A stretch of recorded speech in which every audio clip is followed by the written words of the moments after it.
chasing light, shadows dance, day to night, lens sharp, soul in sight, the camera whispers, hold it tight, click, click, moments freeze, time captured in the breeze, yeah. The camera light, the flash ignites, frame the world, see it right, the camera light, you're the light, yeah. I told you it was a good song. That's impressive. It's AI is a crazy thing. We threw a funny prompt in and that spat out, and we've been rolling with it. Good morning, everybody. This is the Camera Live podcast, episode 139, with Matthew Trabold. I almost got it wrong again. It's okay. How you doing? Good. How are you? I'm great. It's 9 a.m. I've got my coffee. I'm ready to roll. It's gonna be a big day. Sweet. I had shoots yesterday. I got shoots this afternoon. It's a busy week. Yeah. How's your week shaping up? Mine's been pretty chill. I got hired to go shoot some wildlife next week, so that'll be a big adventure. Oh, wow. I just came back from Utah, and this is like my week gap before I go down to the coast of Texas to film some whooping cranes. Really? Yeah. And you got hired to do that? Yeah. Which That's is like crazy. Okay, we'll talk about that in just a second. I want to find out how that stuff happens. Okay, so first of all, Matthew Trabold, landscape photographer, wildlife photographer, like fine art. What else do I know about you?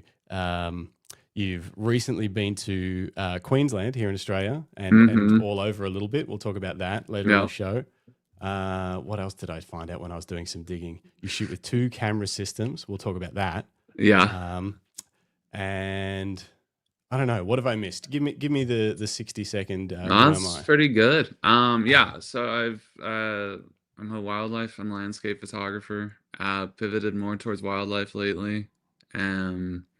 That really picked up maybe a year ago. I went to Svalbard with a friend of mine, Benjamin Hardman, and that's the first time I saw polar bears, and so I lost my mind photographing them. Then came back stateside. Have always kind of spent some time in the Arctic. This photo behind me is from Iceland. And so then did some research to see how I could get more into wildlife, and found a couple guides here stateside that photograph bears. So their names are Claire and Arthur, or Brooke and Arthur.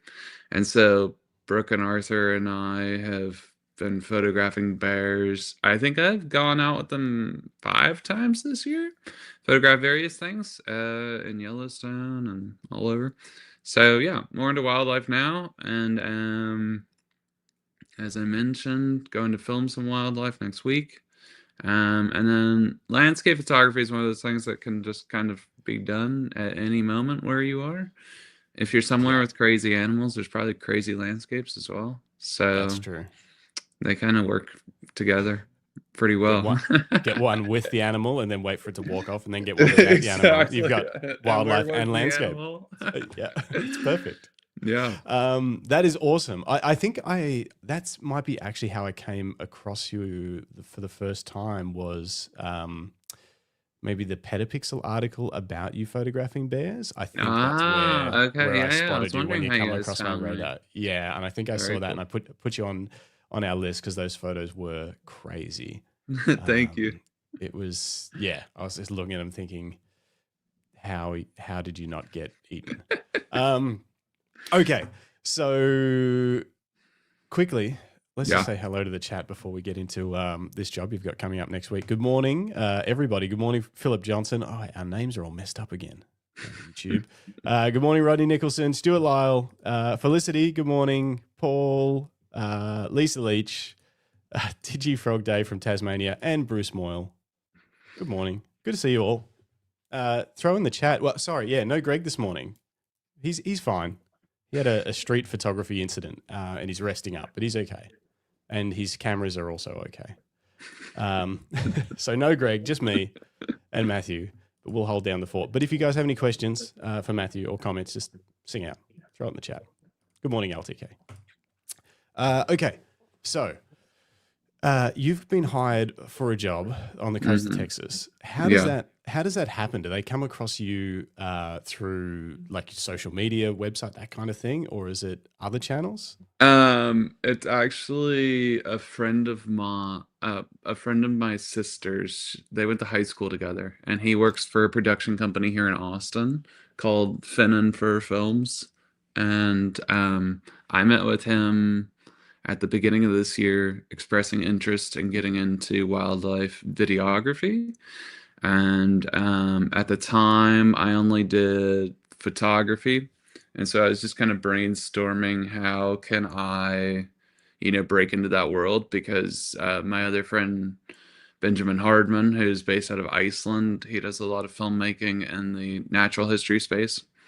And so his advice to me was, when you're going out to photograph wildlife, do your best to capture them in their element on video, put together a couple clips, see what you can do. And, just by chance, I was driving out to Utah, and he gave me a call and said, we're at the tail end of our next film, and we're missing some footage of, whooping cranes. Do you have time in your schedule to go down south and film them? And so I was like, yeah, why not? This sounds sick. I love that. Yeah, so it's gonna be quite the adventure. I've tried filming. I mean, I have filmed successfully various animals, but I think as an individual, what I've always struggled with on the video side is video is, has to tell a story at all times, and it requires a lot of thought to go from beginning to end and get all the shots needed to make the story that's in your head. Whereas photography, you're just trying to capture moments in time, and they don't necessarily, your photos don't need to be connected with each other. I mean, a cool picture is a cool picture, unless you're trying to present a body of work or something. The cohesiveness of it is kind of not necessarily relevant. I mean, animals are animals, landscapes are landscapes. Of course, if you specialize in a certain region or a certain type of animal, maybe you're all bear focused, maybe you're all lions, whatever it may be. That's where people can like hone in.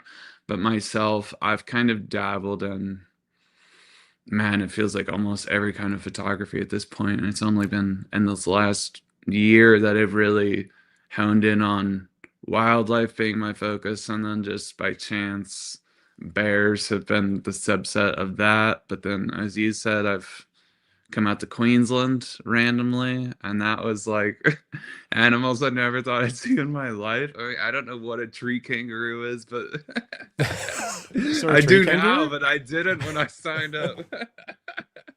Crazy. Okay. Yeah. Right. So before we talk about Queensland, tell me about, like, when did you start implementing video? Do you have a background in video at all, or are you full photography background and you're trying to learn that sort of as you implement it? Yeah. Full photography background, trying to implement video. I think I first started trying to implement video in 2020 when everyone was in lockdown here. I spent months in my apartment just banging my head against the wall trying to convince myself to do YouTube and do like this talking head thing that we're doing right now. It's tough. It was brutal. So it never really took off. I was just like, this is not my gig. I have done a couple YouTube videos here and there. It does not have my head in the frame, but I do enjoy the educational side of photography, for sure. Especially, I mean, editing and those kinds of things, I really enjoy nerding out about. And so I think while things are slow here, in January, I may do some more of that. But otherwise, yeah, the video side I've seen grow more and more in our space. and it almost seems like it's a requirement. If you want to make a living as a photographer, you've got to have some ability to shoot video thrown in there. And yeah, so I've been making the push for that. My best video probably comes from drones. Like drones, Is I think are amazing. Yeah. That was another thing that I sort of spotted quickly after when I was doing some research on you was the Iceland volcano eruption from Yeah, it's 2023 that you shot on a drone. crazy. That is crazy. Was that just right place, right time, or did you go there specifically to shoot that? At the time, I was photographing motorsports, so I go back and forth from Texas to Europe about once or twice a month. And as I was boarding my plane here in Austin, I saw that there was a volcano likely to erupt again in Iceland. I had been the year before trying to film or photograph the same volcano and missed it. So when I got there, it was more or less dormant. I could fly over the top, but like there wasn't much going on anymore. So I think I was in Italy at the time, and then it finally erupted, and I was like, all right, I'm not going back to Austin. I'm going to book a flight to Iceland for 3 days, and I'm going to go out to this volcano.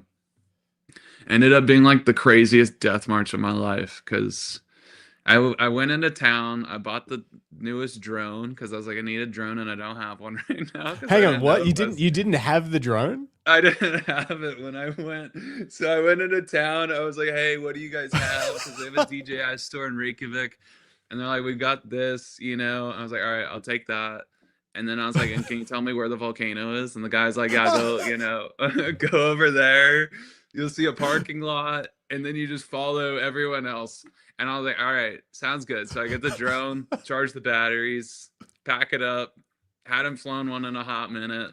And the hike ended up being like 4 hours in one direction. And like, it was just so long. I didn't bring any snacks or anything. I show up at this, I almost gave up because I was like, this is brutal. And I came around the corner. I could see the emergency vehicles. I come around the corner, and right there in front of me was the volcano, like just neon orange lava exploding out of the earth. And yeah, that's what it looked like when I was walking home. Just gonna play a little bit of this without sound while you're talking about it. So it's crazy. So yeah, basically you walk that path down there in the bottom of the frame all the way around this mountain. And once you come behind it, you've got that right in front of you. And wow.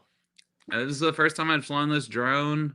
Actually, my first flight, I took off, I landed, and I broke one of the 3 cameras on it. And oh, really? Yeah, because I was in a place where, like, the best I can describe it's kind of like War of the Worlds. Like when there's a volcano in Iceland, the amount of drones in the sky at one time is just like, if you take a moment to pause and look around, you've got all these drones just taking off and flying towards this insane looking volcano. There were people everywhere, you know, crawling like in the most dangerous places possible.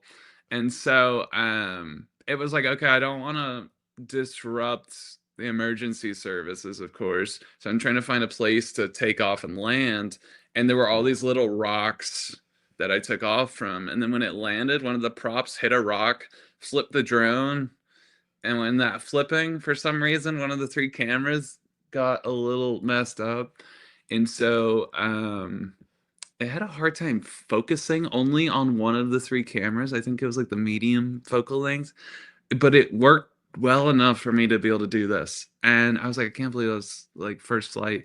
But I did it once, went back to my hotel, looked at the footage, and was like, I can do better.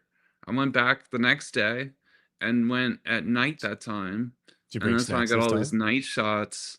And then I left being like, all right, like I think I've actually put together enough footage to really showcase the insanity of this place. And I mean it's definitely in the top 5 craziest things I've seen in my life. I mean, it's really hard to put into words the scale of it, because with Are technology these now, are these the night shots? These the ones we're seeing at the moment? yeah, these are the night shots. They are amazing. And the lava is so bright. I mean, it makes it like helpful from the video perspective. Yeah. But I mean, they had Wow. another volcano recently, and it wasn't one that you could get up close to. In fact, I left that one thinking you couldn't get close to it, and I think an hour later, they opened it up to the public, and you could get close. But Oh, really? yeah, this year I pulled off the highway and fly a drone about. I had the Mavic 4 Pro, and I flew it about 2 kilometers out from where I was standing, and just by chance, the wind was coming towards me. So when I'm flying out there, it's killing the battery, and Yeah. then I would get past the smoke line, and there was the lava, and then I could film for 5-10 minutes, and then the wind would blow it back to me. So like the range of the drone, it worked out perfectly. If it was the opposite, I don't think I would have made it. So yeah, that's Okay. like that. It's unbelievable. That's crazy. Those images, that footage is It's nuts. breathtaking. So So cool. how close could you get to where, like, did you have line of sight of your drone while you were filming that? Yeah. Yeah, Yeah. 100%. Wow. How Okay. close? I mean, I didn't really know what I was getting into. So first time I hiked out there, I brought my like stills cameras, being like, all right, I'll photograph it, and I'll also do drone photography. The reality is, on the ground, it's not even worth trying to take a photo, because the heat coming off of it is just like, your picture's just gonna be heat haze all day long. So Yeah. you really do have to get up above the volcano to get any real kind of uh footage. I don't know. I mean, stills wise, of course people take stills of volcanoes, but I have not successfully done it yet. I know Mm. Hawaii is a popular spot for that kind of thing. But yeah, and you could walk right down to the edge of the lava flow if you felt psycho enough. I mean, when I was Really? there, yeah, they shut it down the second night, like the site, because um so let's say I'm like on the side over here, and then you've got over the caldera, another valley and another area people could access. People on the far side were trying to climb up the side of the caldera, and they'd have to get, rescue crews out there to stop these people from, I don't know, incinerating themselves. Yeah, exactly. Melting like Terminator. Like, I didn't know that was even a possibility, but Oh man, if that happened in Australia, that you would not be able to get anywhere near it. It would be, yeah, there would be crews everywhere just turning yeah. people back. So there's a definitely a grace period, when they first start erupting. It's, cautious. We don't know what we're getting involved with here. And then once they're able to kind of set up the logistics to make it safe for the public, then people can get closer and actually kind of experience it. And in Iceland in particular, it's kind of like a cultural gathering of everyone, a lot of people on the island, because they don't have none of their stratovolcanoes, I believe, which are the more like explosive ones, have gone off lately. They're more kind of these shield volcano, like chill-ish volcanoes. So you can get pretty close and know that you'll be all right. They're not just gonna Just blow. blow up and go crazy. So Gosh, yeah, it's pretty cool. man. So you travel a lot. When did travel start for you? I really picked up with the motorsports. That was Okay. like let's Maybe we say, should maybe we should go. We should let's go back to the start. All right, because I want to find out how you ended up going from motorsports to like wildlife landscapes. yeah. But I'm sure there's a story before that. Where did photography start for you? I started like first taking photos on a family trip. My family, we took, before Lindblad Expeditions and National Geographic became one company. It used to just be Lindblad Expeditions. So we took a cruise to the Galapagos Islands when I was in 5th or 6th grade. And my mom she was the photographer in our family at the time, and she gave me a camera to take some photos and just messing around. I knew nothing about it at the time. She thought I had an eye for photography just based on that. And, through middle school, I didn't do anything photography related, but then high school rolled around. I enrolled in the photography program at my high school. And then she found me a one-on-one mentor here in Austin that his name was Rick, and he would one-on-one teach me outside of school all about the latest Photoshop. At the time, HDR photography was really popular, so like I wanted to learn that.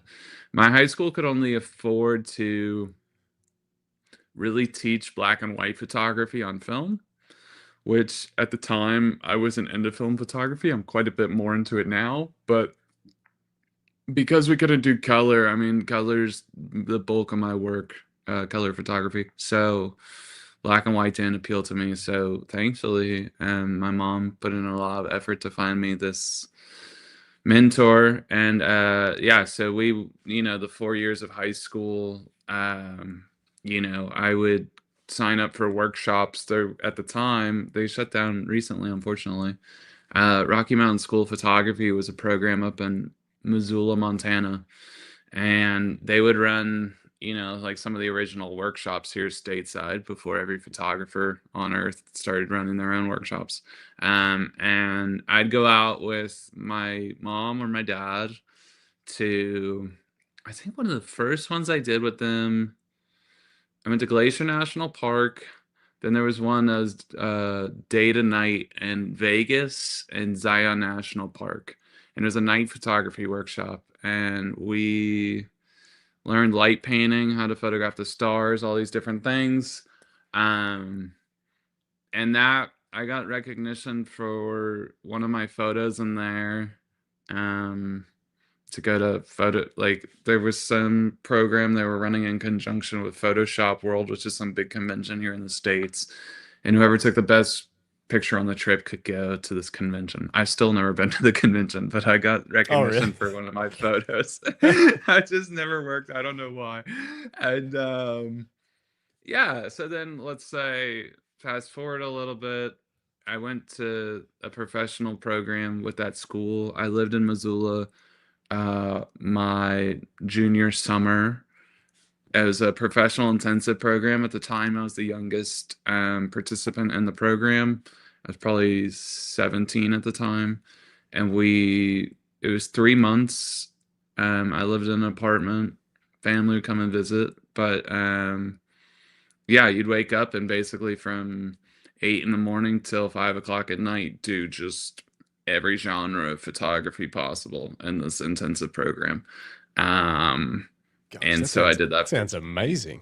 It was really cool. I mean, it was insane, especially at that age. I mean, it was just like you were living and breathing what you loved, and you're surrounded by other creatives that are also into the same thing. And so it really opened my eyes to possibilities. I distinctly remember one guy came and visited us. He was a Sports Illustrated photographer, and he had covered, Olympics, almost every professional sport, had these incredible images. And I was like, how on earth do I get into that world? Leaving high school, I went to the University of Miami down in Florida, and I photographed for their newspaper. And I don't think I did it my freshman year. I want to say sophomore year. I finally signed up with them. I was like, all right, let's give the newspaper a go. And by chance, the first assignment they gave me was to photograph the diving team. They have a great diving program, swimming program.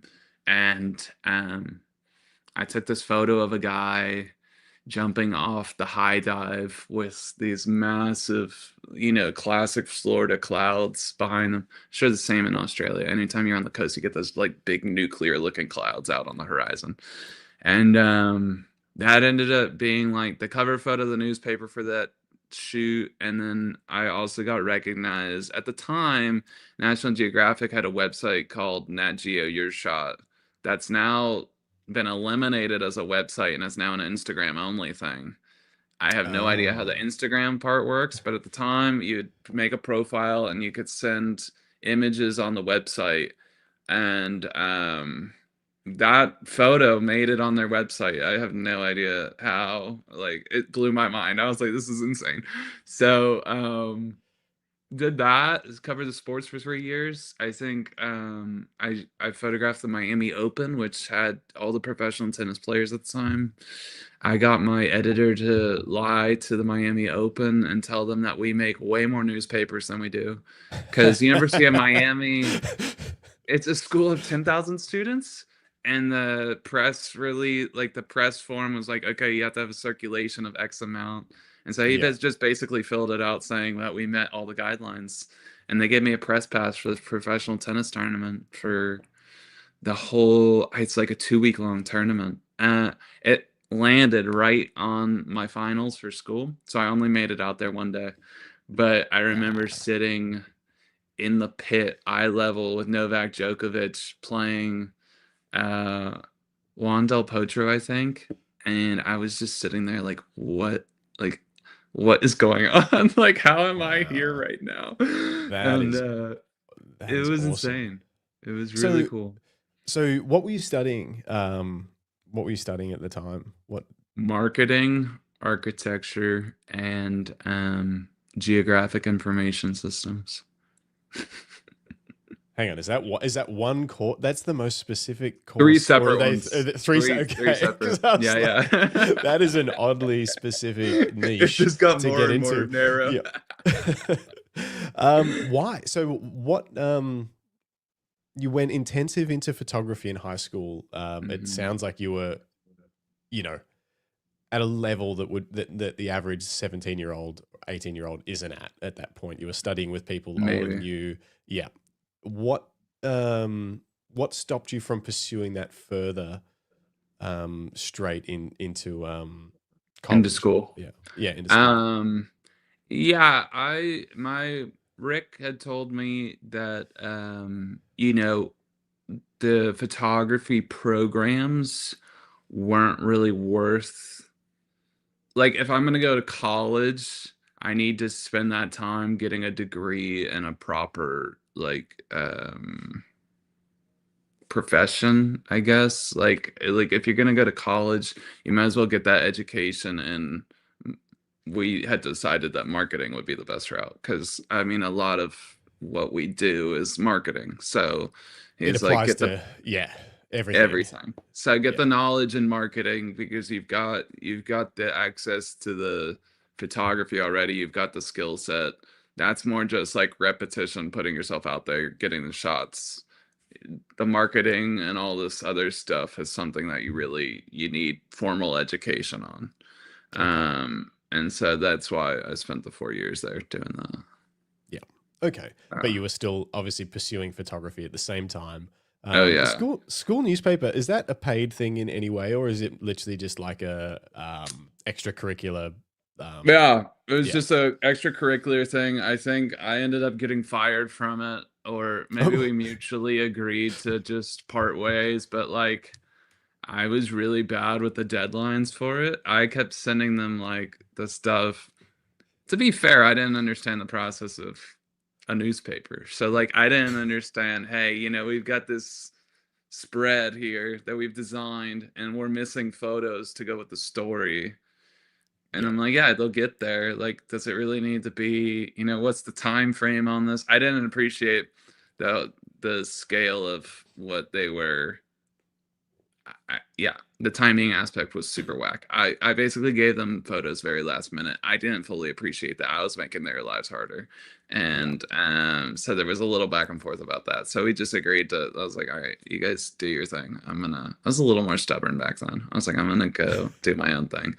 And I was like, it's been fun. You go find someone else to do this. I'm tired. So okay, so because that's what I was going to ask you about, like photojournalism. That wasn't ever on your radar in terms of being a career, or after that experience, you weren't like Yeah, this. I don't want to be in a newsroom just like cranking out I pictures. think I think it would have been really cool.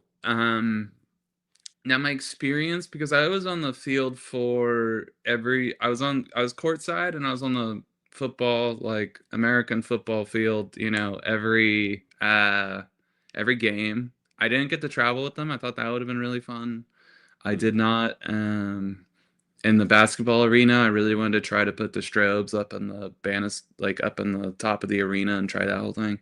Didn't have the yeah. chance to do that. So it kind of had a ceiling to it. It was like, okay, I now want to, I'm with the newspaper. I'd love to work with, let's say, the career guys that work for the athletics department and see what like the job entails.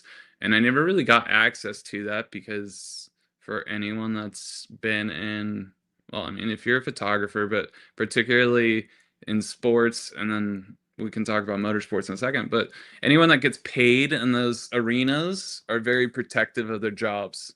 So no one's really gonna kind of just see you and be like, oh yeah, come, like, what, you're 20 years old. I'd love to give you my job. Like, no, this guy's like Yeah. 60 something. His body's destroyed. He's still out here on the sidelines Hmm. doing what he loves, but He's he's he's telling me, don't do this, stay away. And then no one could give you advice on how to break into it. I think my my thought at the time was that there's like, a clear, like, oh, do this, then I'll go to here and here. And maybe back in the day that's how it worked, but like there's no structure to what we do anymore. I mean, it's kind of mm, a free for all. People find you, offer you jobs. It's very bizarre. So it's yeah. become much more ad hoc. Do what you want to do it well, hope that people see what you're doing, and then from there, you know, see where you can take that. And so yeah, a lot of the people that were on the field with me were like, you don't want to, trust me, you don't want to be doing this. And I was like, I do, but you keep saying I don't. It Like, this is it's pretty cool. I think that's definitely a I don't know, maybe it's an experience thing as you get older. You have dealt with the negatives, or maybe you're Yeah. going through a period of the negatives. I get the same thing when so I shot weddings for about a decade. That's what I Oof. did when yeah, yeah. That's what I did when I left my full-time job. Yeah. Started a camera strap business and a wedding photography business Nice. in the same year while working full-time, and then booked enough weddings so that I knew coming into that summer I could basically quit. Like our summer Yeah. is opposite to yours, so I quit my full-time job, I think in October, after shooting like 2 or 3 weddings in a row. Knew Yeah. that I had like editing to do, so that's when I gave notice and sort of left, so that I had a full season of weddings already lined up as I Yeah. quit my Yeah. job. But at that point, like I was reaching out to people, asking for advice, stuff like that. And while there was 1 or 2 people that were really helpful and nice, let me second shoot and things like that. Yeah. In general, the vibe was, photography is not a career anymore. Everyone's got a camera. Everyone Yeah. thinks they're a professional photographer. You won't be able to make any money doing It's this. crazy. Yeah, that was the advice from Yeah. the people that I looked up to, that had been wedding photographers for the decade prior to that and were Yeah. successful. Which is like a brutal, I mean, especially if they're people that you look up to, like a brutal kind of awakening coming from, yeah. Yeah, I had similar experiences and I just was like, all right, well, maybe they're at the tail end of what they're doing, but like I'm obsessed, so I'm gonna keep pushing in whatever way I can. And yeah. here I am. I love it. I love it. You push through. And I think it's important, just because people giving you advice could be at any stage in their career or Hmm. whatever. And it's important to listen to what they say, but then sort of know that it doesn't necessarily apply to your situation. Yeah. Or you can always just push ahead anyway if it's something Yeah. that you Yeah. really want to do. And that's what I did. And we I mean, so we built a business, and then it ended up being Jim, who also comes on this podcast sometimes, and Yeah. myself, and he still shoots weddings, and his Wow. business is still going fine. It's like it's Yeah, yeah. I only stopped just because I couldn't do the weekend commitments anymore. Yeah. Starting to That's understandable. starting to kill my soul. Yeah, Anyway, yeah. so okay, so how did you get into motorsport then? So motorsports 2020. Well, so coming out of college, I graduated 2018. I spent a year and a half kind of. I went back to school, I went to a web development boot camp. So like they give you a certificate saying, hey, you can now go get a job in tech, whatever. I really like designing websites. And so I did that for about a year and a half. Wanted to pull my hair out, and I was like, oh, look, what I really want to be doing with my life is photography. So I'm gonna take whatever I've made from, this and put it all into that. And so I quit, started my company in the fall of 2019, so September-ish, August. And yeah, it was like, I'm done in the office. This is killing me. And then COVID hit like right as I made that decision. And like Shit. there was nothing to do. How was it for you guys? Like you're in Austin. I don't know if you heard, but down you here guys had in the like south, proper lockdown.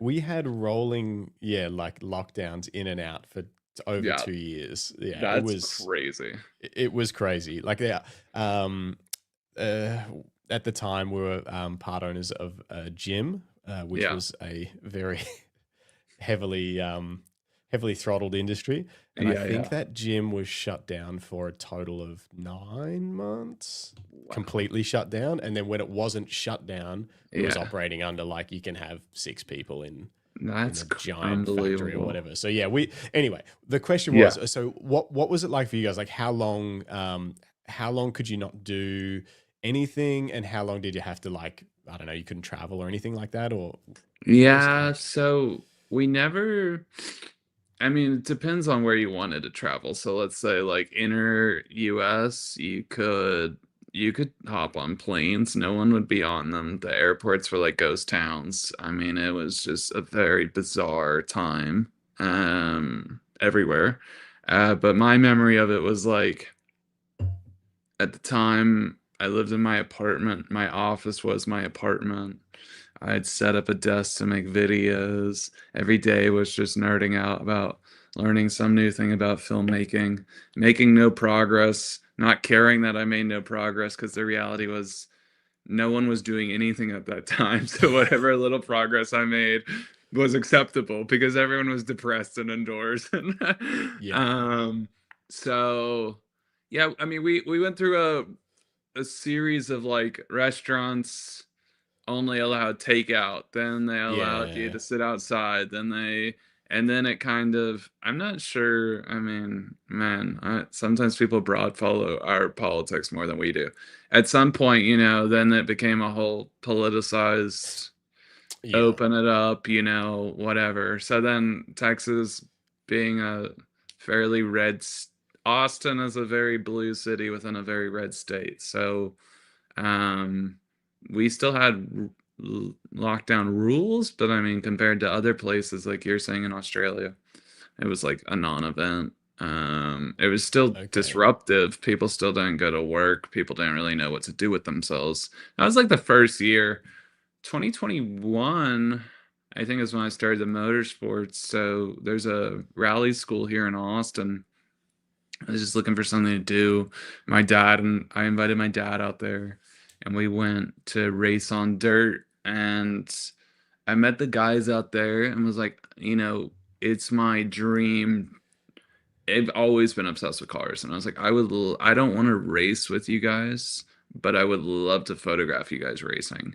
And so they said, okay, you can come out to the rally ranch or whatever and photograph us. And I met one of the mechanics. His name is Jordan Wallace. He was an instructor, and he was building his own car at the time.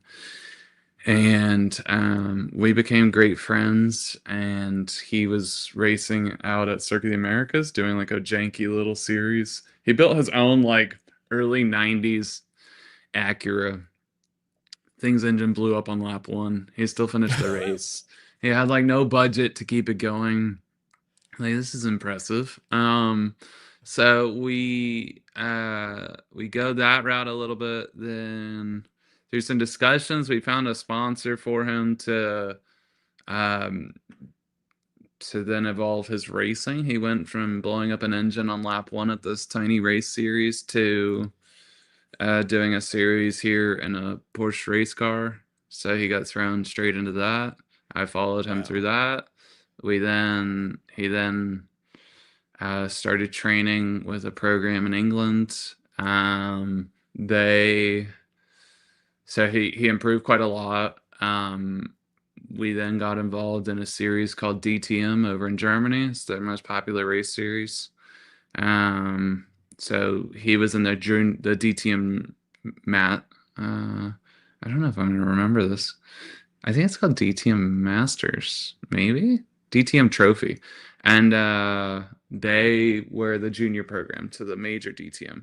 And so he got a seat in that series, I believe, if I'm remembering correctly. Did that for a year. Then we went, so that's just like all racing all over Germany. Then we went into GT4 Europe, which is every country in Europe, all of Western Europe, I should say. So you're just bebopping between those. And so I followed him through that whole thing. So who's paying for that? As in, like flights, all that kind of stuff. His sponsor funded it, so for me to come shoot and for him to race, and so I just got incredibly lucky and got to meet all these insane people, and it was like a roller coaster. The reason I stopped was because I had a really difficult time. I had no success breaking into other teams. It was everyone and their mother wanted to shoot motorsports and still does. And so in order to, it's a weird space because you're working with the structure of a race team. Let's say you've got the team owner, then you've got the mechanics, and then you have the drivers. Now the drivers are all paying the team as like, let's say a subcontractor so they're paying for their ride with a team. So the team agrees, yes, you can join us, but you're always paying a fee to then race with that team. So the budget of the team is funded by the drivers, and it's all going towards the mechanical side, keeping the car running, all that. Marketing is irrelevant to them. They've already got their money for the season. They can get the car running. So you as a photographer are coming to them and saying, hey, pay me to make you look better. It's pretty tough sell. They're already running the car. Why do they need to, they don't need to market per se. They're already out there doing what they want to do. It's not going to elevate them to something else. So then you're going towards the drivers. Now the drivers at that level are younger than I was at the time. They're probably some of them are in their early 20s, younger than that. Some of them could be 16. I mean, we're talking straight up children. So now I'm going to the children's parents, telling them, hey, I can take cool pictures of your kid. And they're like, why do I need that? And so it was just layers and layers of, who do I need to find to actually do this? And it just became so exhausting at the end of the day that I was like, this has been really cool 3 years. I've seen more than I ever thought I would, but this is not for me, because it felt like a circus. I felt like I was part of the circus, and it just wasn't my gig.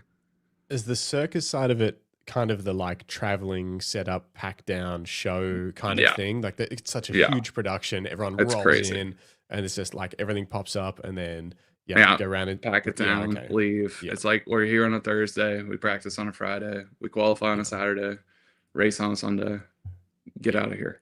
And the timing in between those events is because you're not the premier program. You're a lead up program to the big dogs. So race at practice at 8 a.m., qualify at 4 p.m.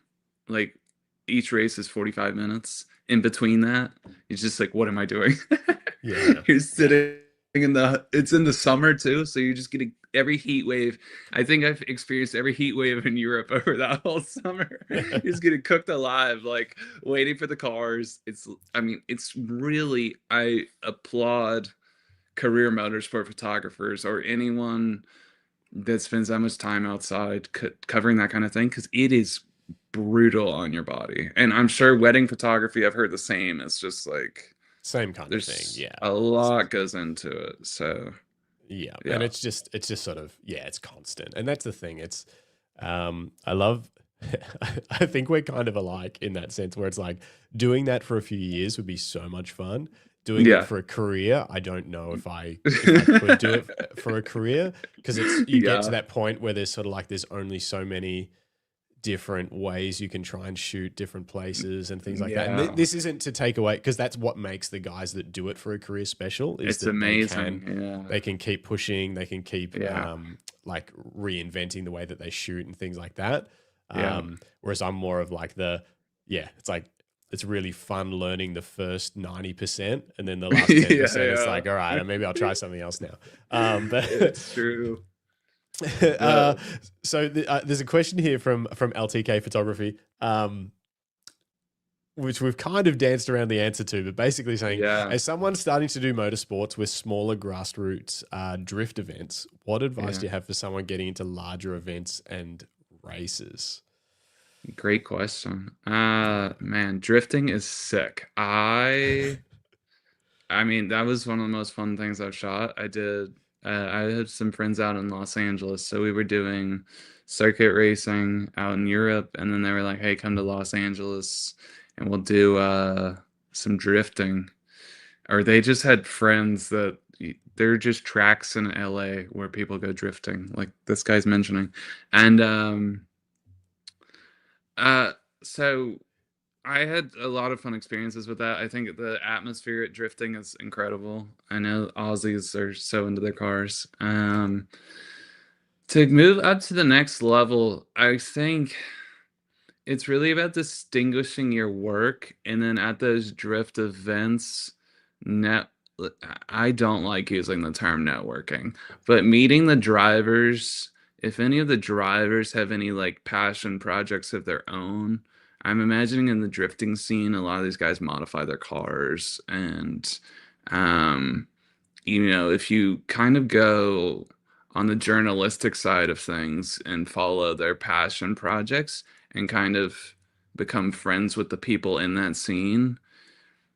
Grassroots is tricky because maybe they just like to do it for fun on the weekend or whatever. But I mean, just by continuing to love the sport, continuing to show up and being a presence in the community, it'll kind of spider out from there into other avenues and potential bigger jobs. The traditional way of like, I think we touched on this for a moment, but like working for a newspaper and then, the newspaper filled out this thing and they got me the gig is not as prevalent at all anymore. I mean, I've seen people at events with phones. Like, I don't know how they got there either, but they were there. Yeah. So, if they're media, like if they've got they might have a big social channel that just does like news for that race thing, and they want them there to put out like quick news reels and things like that. It's crazy. I've seen people just make up websites and companies and claim that they're media, and you can do it that way. I mean, more power to you. Like, it's kind of the Wild West. And so I would honestly say though, like my path was, I met a group of guys and then a guy within that was very passionate about what he did.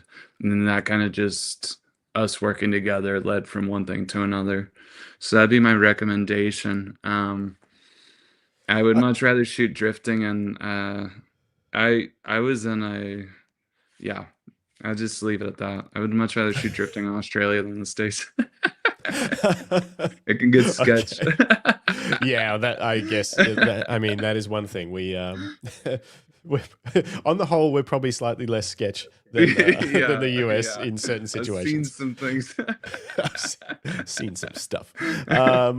Paul makes a good point here, saying this is fascinating stuff, illustrates just how important it is to understand everyone's motivations and interests if you are to succeed in a particular field. I think that is really important. You sort of highlighted that when you're following through, asking people like whether you can help them with photography, and they're kind of like, Yeah. I don't really care, like, Yeah. and it's figuring out who can benefit from what you do, Yeah. and can they afford your services and that kind of thing. And I think my advice would be, Lucinda was in the chat before. Yeah, Lucinda's a live music photographer. Same kind of thing where it's like That's sick. everyone wants to do this. Every man and their dog wants to photograph Yeah. Metallica at a sold out stadium. It's so the key is, I think, like Matthew said, like go to these events, but then be as useful as you can possibly be to the hmm people that you want to work with. And that might be Yeah.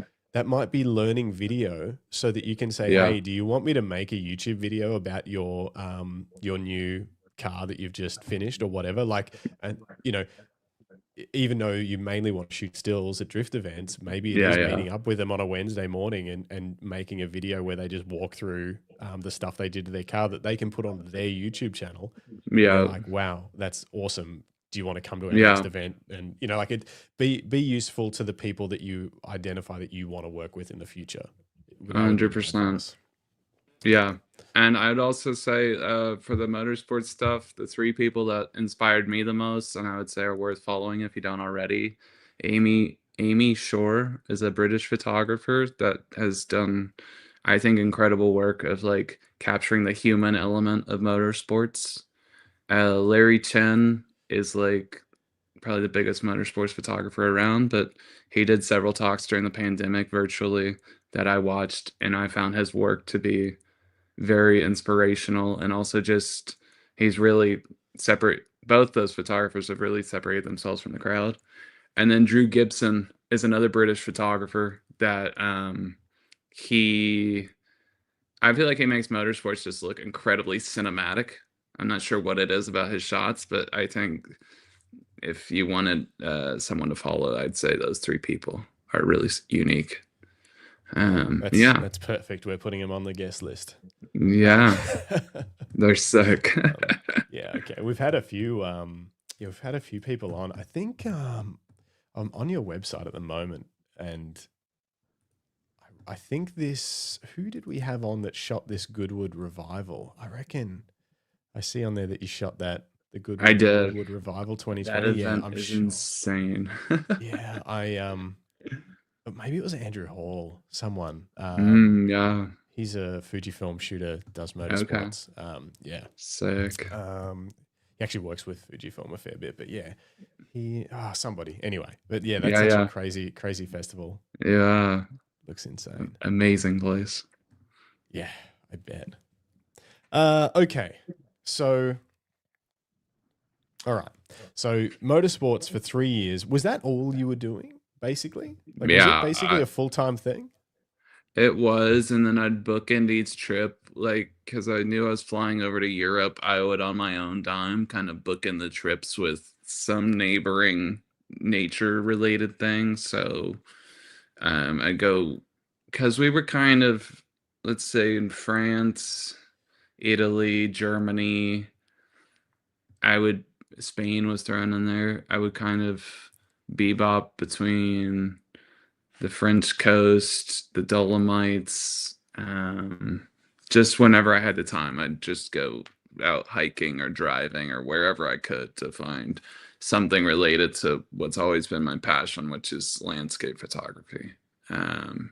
Yeah, so it was always intermixed there in the background. Okay, so landscapes has always been on the cards. It's always been something that you've done in between everything else. When did it? It's always been when did it take a turn? Like, what happened when you decided motorsports was, that's enough of that? Then I what was was the like, next step? well, yeah, it kind of took me like taking a step back and being like, okay, so if I'm not going to do that, then what are the routes I see people going in this space? And there's the education side is a big one. Selling prints is the other one. That's the path I'm on right now. It's got its pros and cons. I mean, everything in this space has its pros and cons. But selling prints was my other idea. YouTube, and then just kind of being a travel photographer is kind of limited now. I mean, I don't think you can, it's tricky. I'll say that. Like being a full blown, I'd say this whole space is tricky just because it's felt like if you started doing what we're doing in 2014, it'd be entirely different than starting in 2025 because there are so many Yeah. people in this space doing similar things. And so the ability to distinguish yourself has changed quite a bit. I mean, I still struggle with that, but I love what I do and I don't see myself ever stopping. I'm absolutely addicted. But it's a lot of like try something, okay, that thing didn't work. Okay, try another thing. That didn't work. And just grinding it out. So yeah, I decided let's keep traveling. I really wanted to visit Iceland again. I wanted to see the Arctic, more specifically Norway, Svalbard, that kind of place, Lofton Islands. I'd never been there. And then I set up my truck to go camping. So I chased the fall leaves in Colorado that year for the first time. And that was insane. And yeah, just kind of doing more budget friendly-esque things stateside. Chasing what I could around here. And then yeah, through the selling of prints, I get random commercial jobs here and there where people have a space that they need quite a few prints for, and it'll kind of like make my year just by chance, which is fantastic. And then I can take that money and keep traveling and chasing landscapes or what's now transition into wildlife. But wildlife's a bit more of a wildlife's more cost intensive because you more or less always need a professional guide that knows where the animals are. I think even people at the top level, I mean, my friends are photographers and they're guides, which is like the best of both worlds. But I mean, they're working full time as guides and then they're photographers as well. Yeah. So it's there are lots of ways. Okay. I want to ask you about the guides because I've noticed a common theme with a lot of your trips has been with subject matter experts, location experts, guides. Yeah. And I don't know if I see that as often with other photographers, whether they're not as free flowing with the information about who they Yeah. use or whether they go by themselves or whatever. I do want to ask you about that. But first, so how much of your career progression as a photographer has been around like trying to figure out how to make this thing work as a job, as a business, as a full-time living? That's like, yeah, that's an everyday thing. It's an everyday thing. So when you Yeah. say that, is you saying as in it weighs on you every day in terms of like, how am I going to make this thing work for the long term?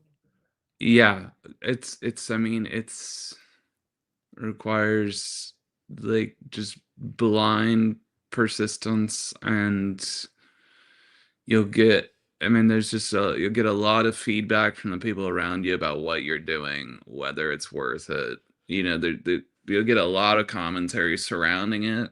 My recommendation for most people is like keep whatever job you have up until, like you said, for your wedding photography, you booked enough gigs that you were then like, okay, I can now full on do this and leave the other thing behind. Like that's the most natural transition people make.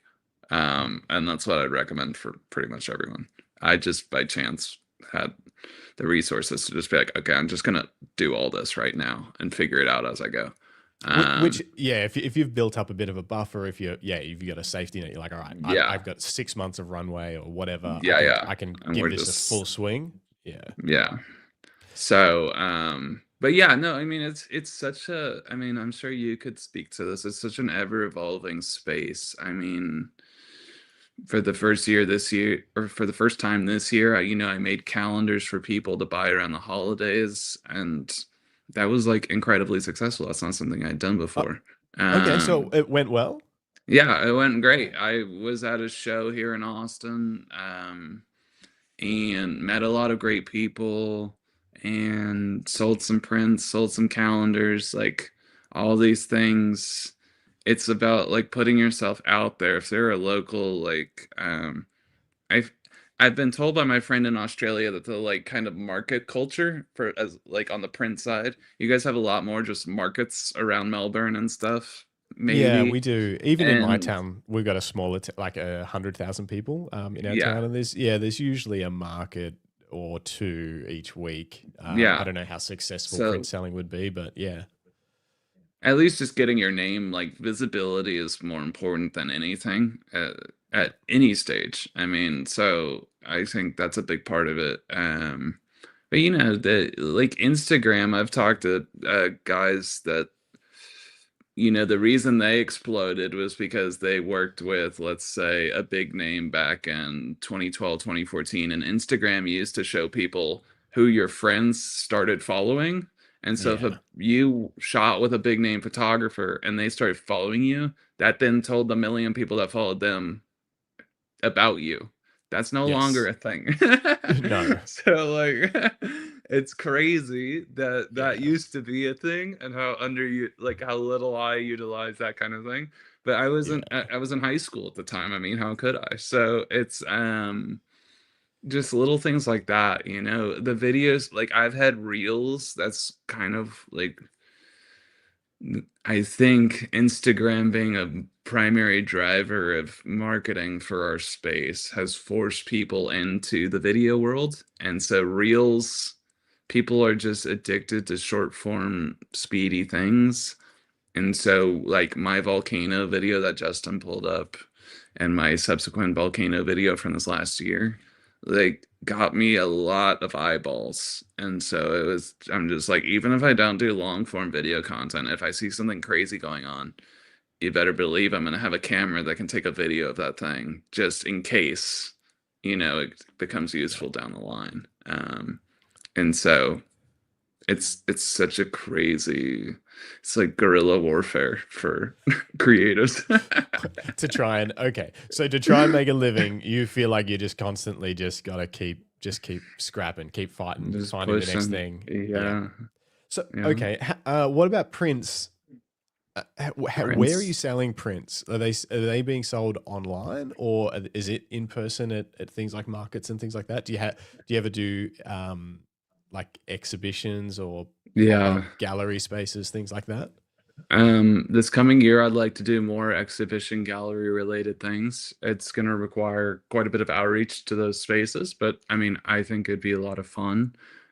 This last show I did here in Austin was a citywide kind of art festival, and I found a space to present with a couple other artists doing their own creative thing. And that was really great experience. I've done, and at least stateside, this is a very difficult thing to do. I never done it before, so I thought I'd give it a try.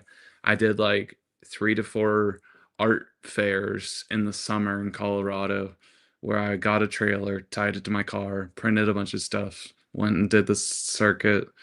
And the difficulty with that is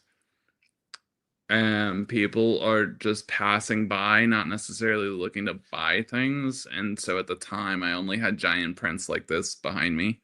And so I'm asking like Mm, a random stranger on the street to spend like upwards of $2,000 or more on a print. And like that's a pretty big ask for someone that just is out with their family wandering around. yeah, Um, so I've since learned that smaller form things that people can take home is probably better route on the market side of things. But I've had luck through family, and then like one person removed from family really buying quite a lot of my work. And then, once you have enough stuff in their spaces, then their friends come over, see their work, see my stuff, get connected, and it just kind of like snowballs a little bit from there. Um, it's,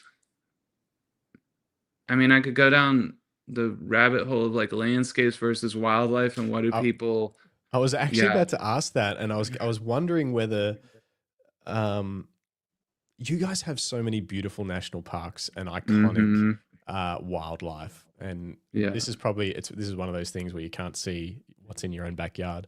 Yeah. Because I did I was about to say I that. did 3 months. I did 3 months in the US, and your national parks truly are something else. It's insane. The Yeah. variety is insane. Yeah. And then yeah, obviously the wildlife is just crazy. And I wondered whether maybe um putting a piece of that in your home is something people are willing to invest in, whether they're Mm-hmm. connected to the landscape or a particular animal Yeah. that they identify with. Do you see more of one or the other people gravitate Peop towards?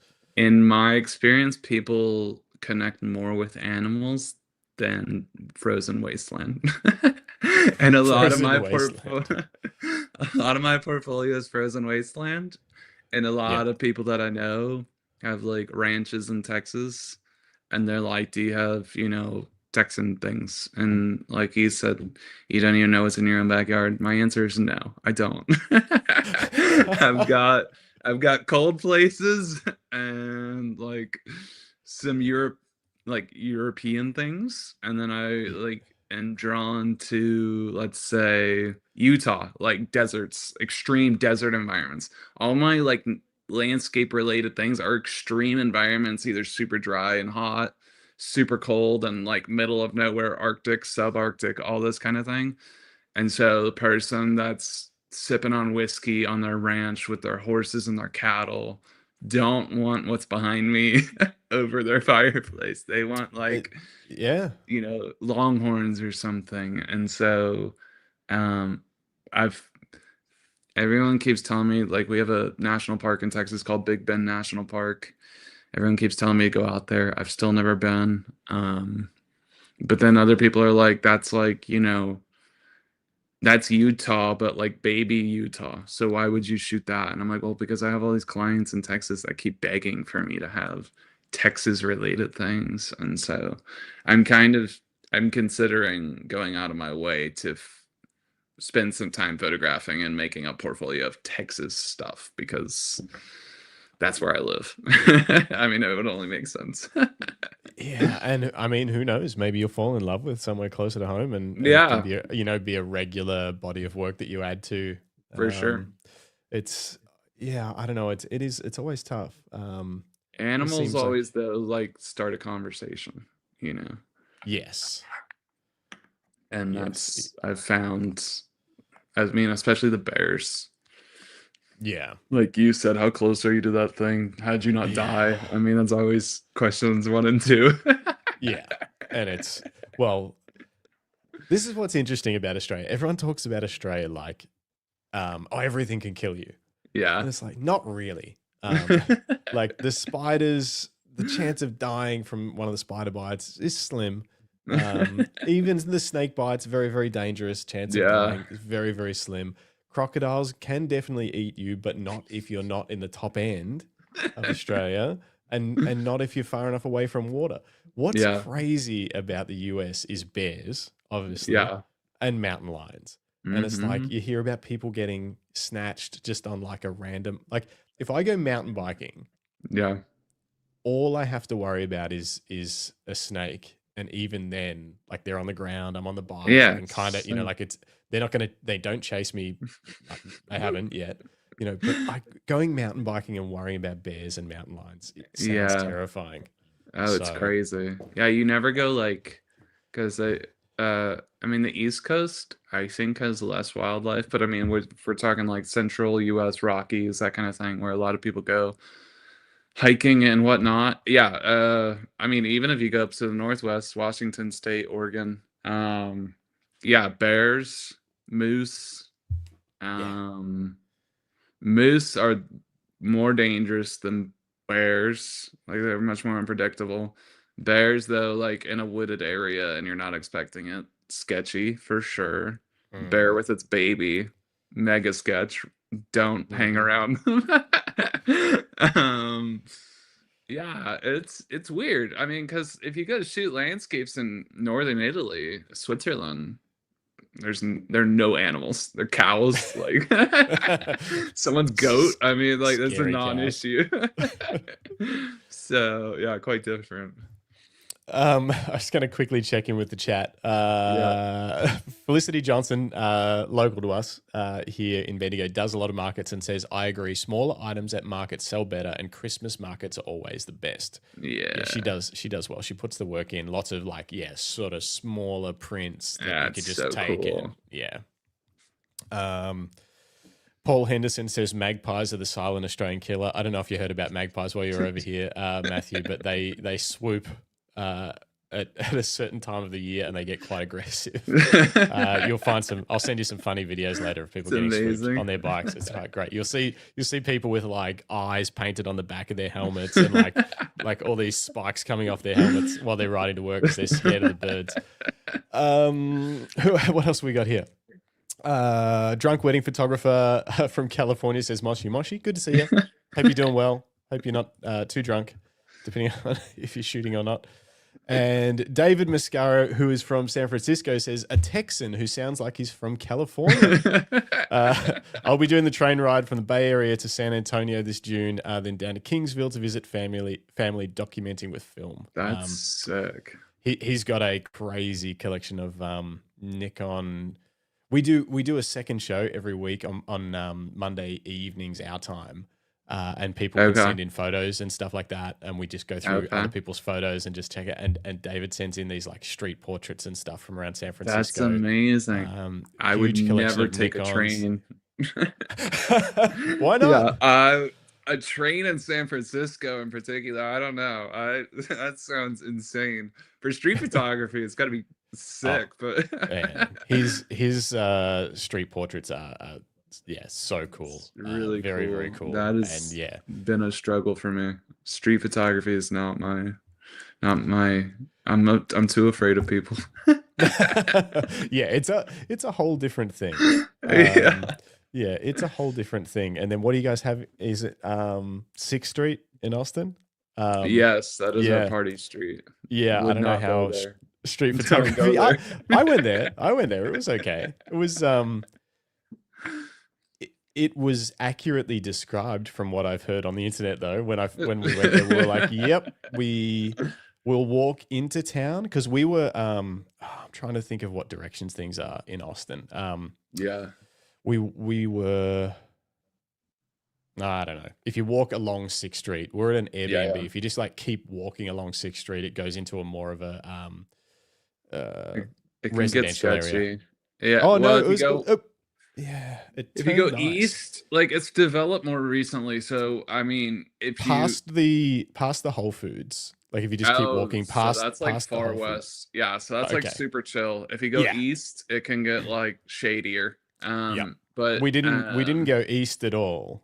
We went sort of, we walked in from our Airbnb, which was in that west bit, and walked in. It was totally fine. But then we were like, we'll get a Uber home, I think. Yeah. Because it was like, I don't know, 11 or whatever. Yeah. Like, it's a bit Sounds like a good adventure. I mean, it's evolved quite a lot. You can do a lot of things around town now.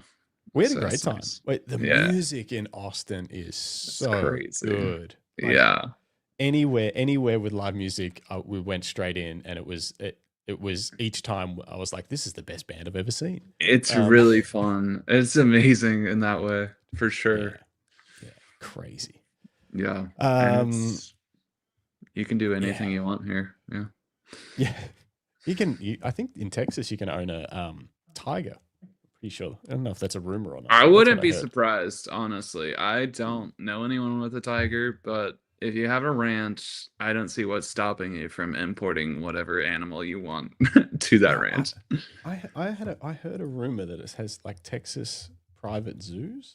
When I started doing the filmmaking, I wanted to practice with some animals that weren't just cows, and so I found a place an hour and a half, 2 hours away from me that was like an exotic wildlife ranch, and this will be great for the Aussies. But I show up, the guy leading me around is an ex-Marine, and they're like, okay, you've got to stay in your room because we're, you know, when I talk to them on the phone, they're like, yeah, I come out here, but we've got a sniper challenge this weekend that we'll be setting up for.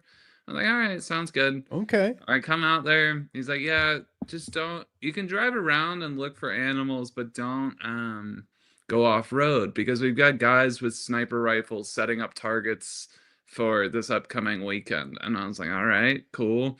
And they had like a pretty big space, but they had camels, giraffes, zebras, deer, and no elephants.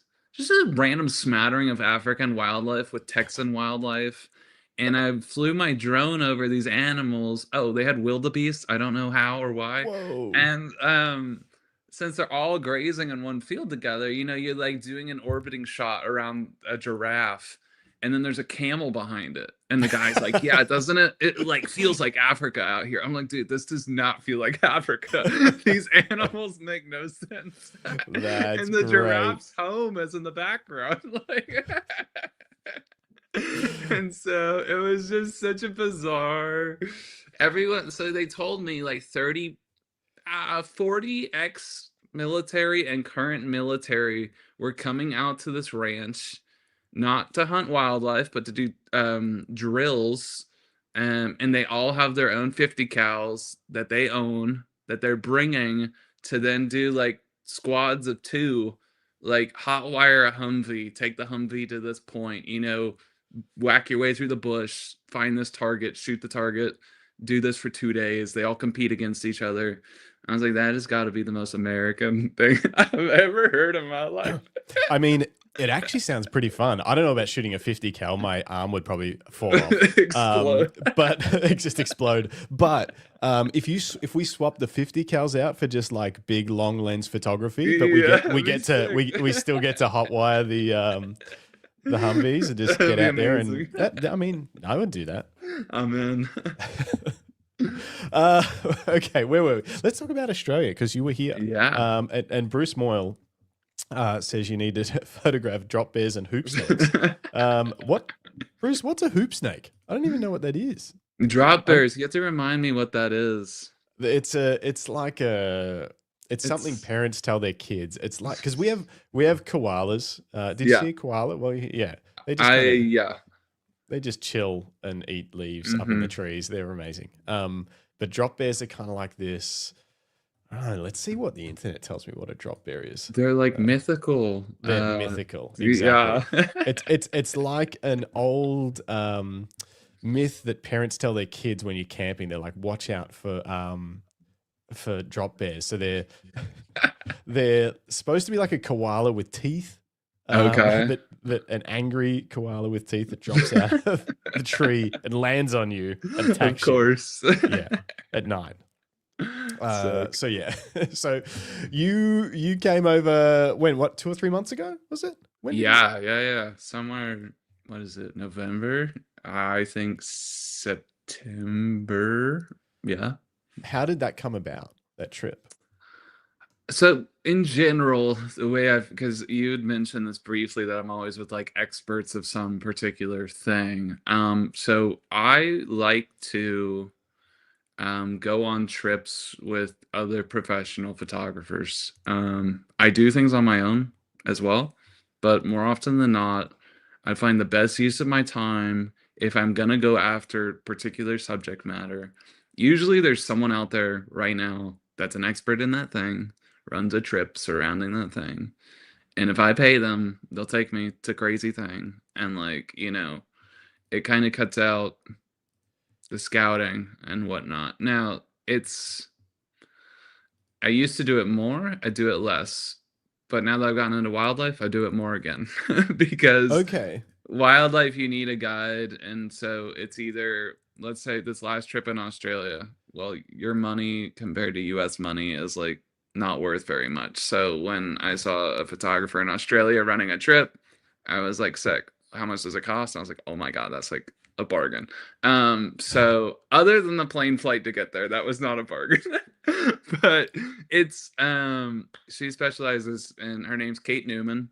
and she specializes in Queensland and Kenya, and she does wildlife Okay. portraits. I saw her on Sony Alpha's channels and followed her for a little bit, and then just saw that she had a trip opening when I was in Iceland, and I was like, this is crazy. I reached out to her, signed up for the trip. I showed up 2-3 days late on the trip because I came from Toronto to Austin to Sydney to Queensland. It was probably the longest trip of my life. And Wow. anyways, it was insane. It was so cool. I saw so many incredible things. You know, she's connected with a wildlife guide up in Queensland that's, you know, incredibly talented. She's incredibly talented photographer. I'm maybe at the beginning stages of wildlife photography, although I've been doing it a lot this year and had great success. I haven't been doing it, you know, for many, many years like other people have. That being said, another thing I was going to mention is in my dabbling in all these different kinds of photography, I think my approach to cars, wildlife, all this stuff, because landscape photography's been my baseline, I think my eye is more tuned into avoiding distractions in what I photograph. I'm kind of bothered by how clinical my work is, but people really enjoy it. But like, I really focus on minimizing distractions in my photography, really drawing your eye straight into what I want you to focus on. And that came through all my training in my younger years of like sitting in image critiques. That's another good, like, if you guys can find any websites that have like photo critiques or educational resources, I love that stuff, because the most I ever grew was someone coming along and being like, that photo could be better for X, Y, and Z reason. That elevates it so much further than, I mean, you can watch YouTube videos all day and they're very helpful, don't get me wrong. But it's not until you put your own work out there and are willing to sit there and let someone at a level higher than you critique what you're doing, that's when you really are like pushed to the next level of your photography. And yeah. Quick plug then. Number one, if you want to just have fun and not get a proper critique, send your images into us on our Monday night show and we'll just chat about them and have fun. But if you want proper image critiques, photokaizen.com. That sounds... photokaizen.co. Come on. .co. photokaizen.co. Matt Palmer, Alpine Light Gallery in Bright. He's a wonderful landscape photographer, has his own gallery with his wife, Mika Boynton, but he's built this website, photokaizen.co, and it's essentially you can pay to submit a photo for critique. So it's like paying to submit a photo to, you know, like a judged competition, but there's no competition. Yeah. And that money goes into Matt spending his time doing because he is an accredited judge, lots of history. He's won a lot of awards, but also judged a lot of awards. And he will give you a proper critique on that image. That's sick. Yeah, with there's no like, oh, did I win or not, or how did I rank against other people? It takes all of that out of it. It's purely just about getting better. So if you've got an image that you're thinking, or a few images you think of submitting to competitions, and you want to, you know, check what he thinks, the edit, anything, photokaizen.co. Very cool. The two I use, there's one that's more British. It's 617 Club, and then another one heard called... of that. Yeah, Thomas Heaton started it. He's a big That's landscape right. photographer. And then Nature Photographers Network is another one that's more wildlife focused. That's really well done as well. Yeah. But yeah, so yeah, Australia, and so sorry I lost track. Yeah, what are we talking about? Critiques. I was just focusing on going with people that are specialists in their field or whatever it is. So, you know, I think it's also a great way to network with other professionals, because if they're running a workshop, they've made it in a certain sense, right? So I'd love to just join them on their trip, pick their brains about what's worked for them, what hasn't. And it's also helped me grow a large network of people that are passionate about the same thing as I am. almost all over the world at this point. And so I'd say the other thing that I was afraid of for a long time, which I've shifted quite a bit in Instagram for creatives, actually direct messaging people whose work that you're a fan of. People do answer and they do actually give great advice and they are really appreciative. I mean, it depends on like what level of famous we're talking about, but in general, when I reach out to photographers, they are incredibly kind, will actually have conversations with me on Instagram, and like I learn a lot from them. And so to whoever asked about the drifting before, I mean, I would recommend, if you have a photographer that inspires you, I mean, they are willing to talk. I mean, at the end of the day, we're all just totally normal people and hanging out, nerding out about cameras and whatever genre of photography we enjoy. And so we love discussing whatever it is that we're into, and it's worth reaching out to people if you really admire their work. Yeah, totally agree. People are, I mean, we've even found it with this podcast. It's crazy, like the people are willing to, not just reply to the emails, but then like, I'll come on a podcast for 2 hours and do that, like, That's give up my so time and cool. do all that sort of stuff. People are, like you say, everyone's just people. We're all just, out here doing our thing. And even the people with huge, oh my gosh, Benjamin Hardman's got 1 million followers. Yeah. What the hell? Jeez. That's crazy. How did he do that? He's a nut. I was just bringing up some of the people that you've mentioned. And far north Queensland nature tours, which is FNQ nature tours. They're on Instagram. amazing. But yeah, Benjamin, I had to do a double take on that one. That's crazy. Yeah, it's crazy. Okay, so you would say that like a hack that you have found is not a hack necessarily, because it costs money to do these trips and that kind of stuff and work with people, but find someone that you want to learn from that can also deliver an experience and maybe even fast track you to that goal, whatever, or that experience that you want to have. It's a weird way of networking. If you have the resources for it, I mean, you're kind of just directly, you're supporting that photographer, which I always think is great. And then you're learning from them.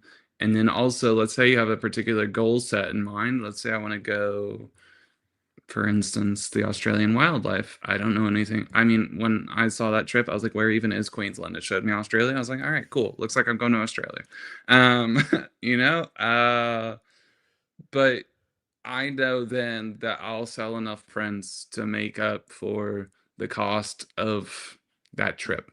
So to me, it makes sense. Like, I'll go network, meet these people. They'll take me to these places, see this incredible stuff. We, become friends, maybe not, whatever. But you see all this amazing stuff. You meet all these incredible people.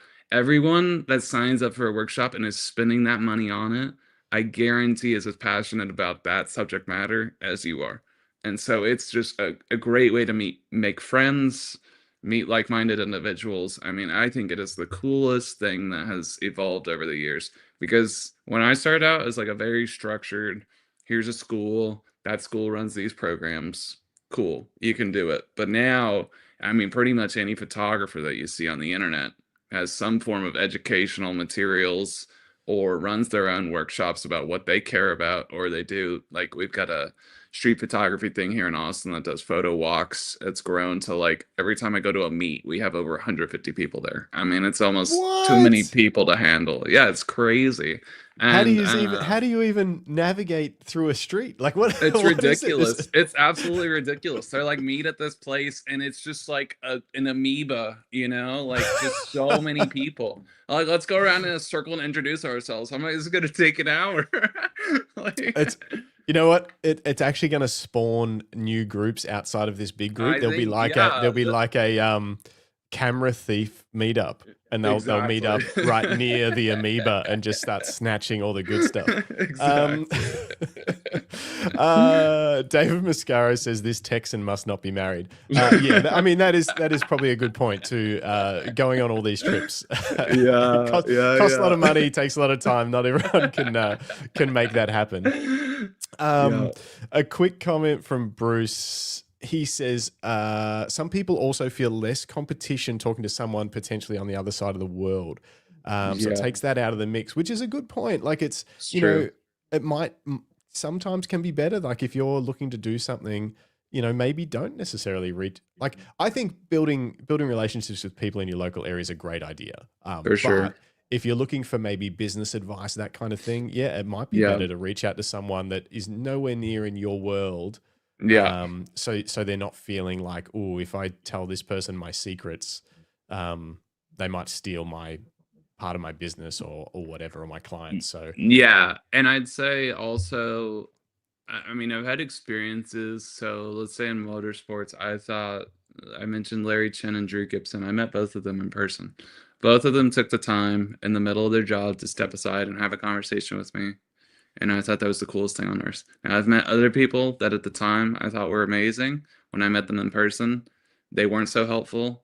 I don't deal with those guys anymore. Like, they're not worth me putting my energy into promoting their work or whatever it is, because if they can't give the time of day to a casual photographer and up and coming photographer to help educate them, or, just be friendly and say hi, we're all on this kind of ladder trying to make it to whatever our vision of success is. And so if we're not all lifting each other up, I'm not sure, like, why are they doing it? It's kind of my thing. I yeah, would, yeah, I think it's a very communal activity, career, whatever you want to call it. And I think the more we all help each other out, the better for it. So, for sure. yeah. For sure. We're all, even though, yeah, we're all in the one team, even though it can be kind of isolating sometimes because it's often just your business is often just you if you're a photographer. Yeah. Yeah. Most photographers aren't part of a team or part of a larger business. So true. So yeah, it's why wouldn't we all hang out and work together, help each other, Yeah. and keep doing this crazy thing? Yeah. Okay, there's so much stuff I still want to talk about. We're an hour and a half in. I want to find out what I want to do. At some point, we're going to look at your images. I don't know if we should do that first, or I really want to find out. Let's start it off like this. Back here, Philip Johnson said, good collection of cameras behind you. I laid these out just for this. I was like, I can't just have a pile of filth. A pile of filth. That's what this is. This is a pile of filth. There you go. Behind me, it's just stuff. Let's talk cameras very quickly. I see. Is that a large format film camera? It's never taken a single photo, but that is what that is. It's never taken a photo? What is it? What is that thing? An 8x10. I mean, if your idea of fun is carrying furniture around to take photos, then that's the camera for you. Okay. And if your idea of fun is hearing about someone talk about carrying furniture around, our guest next week is actually Nick Carver, and that's No his. way. That's his. Yeah. He's on Thursday next week. Sick. And that is 100% his jam, is carrying furniture around to old strange buildings and deserts and things like that. Nick, he got me really into 6x17 photography, and now that he's started a whole series of videos about why his 6x17 camera isn't as good as it could be, I stopped shooting with it because I'm so OCD that I'm like, all the home repair stuff he's done for his, I'm like, absolutely not. Like, if it doesn't work, you're not going to do all that. I got the pencils. I followed step by step everything he's been going. I emailed him. I was like, please tell me he found the answer. That's cool that he's on here. I love that. Yeah. I'm super excited about it. It's going to be I've been doing some more research. It's going to be a fun time. I've got so many questions. Cool. I've never shot large format or 6x17 or anything, and I'm like, I'm worried I'm going to end up. It's crazy.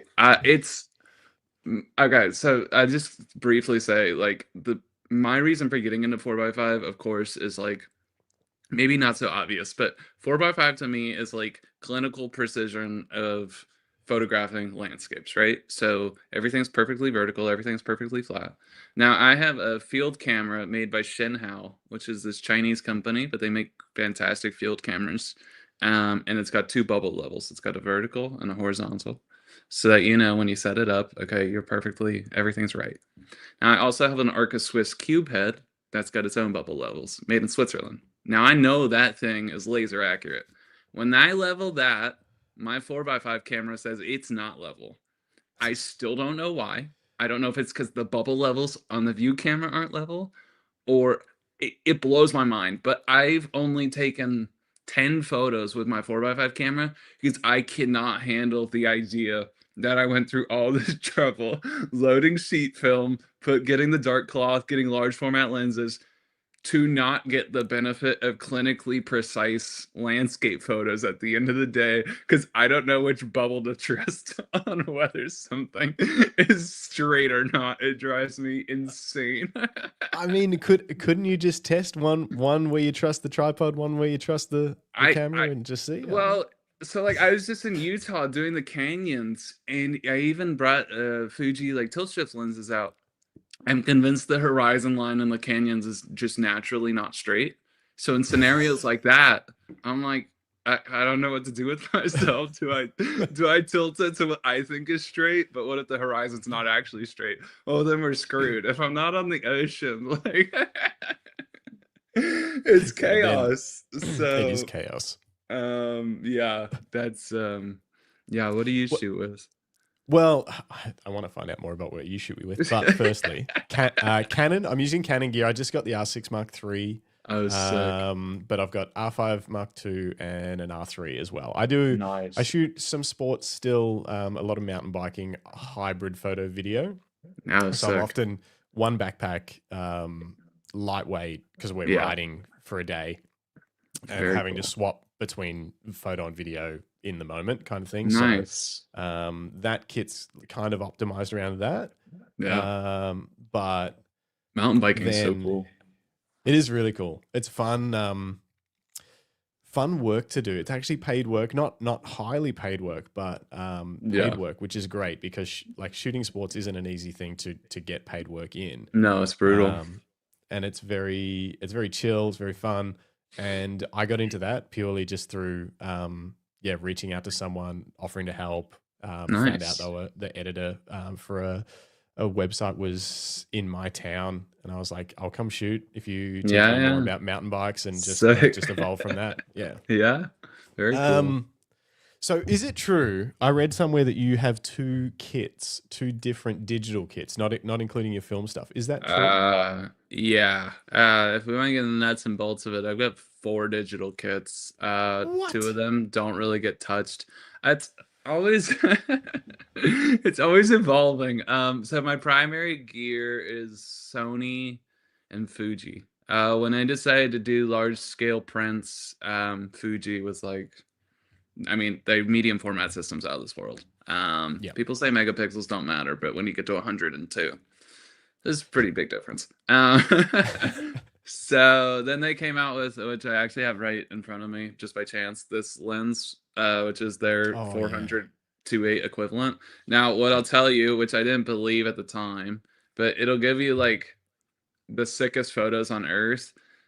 But the aperture does matter. Like this is a 5.6. When the sun starts going down and there's an animal in front of me, this thing is useless. So it may look like a 400 2.8, but that 5.6 still matters, and it still does not let in the light that a 2.8 does. Yeah. So essentially, you're having to shoot at like way higher ISO, like way higher ISO. So if you were shooting at base on a Sony, you might be shooting at 400 or something on the Fuji, which is fine. But then if you're shooting at say 800 on the Sony, or 1600 on the Sony, all of a sudden you're like, I don't really like this.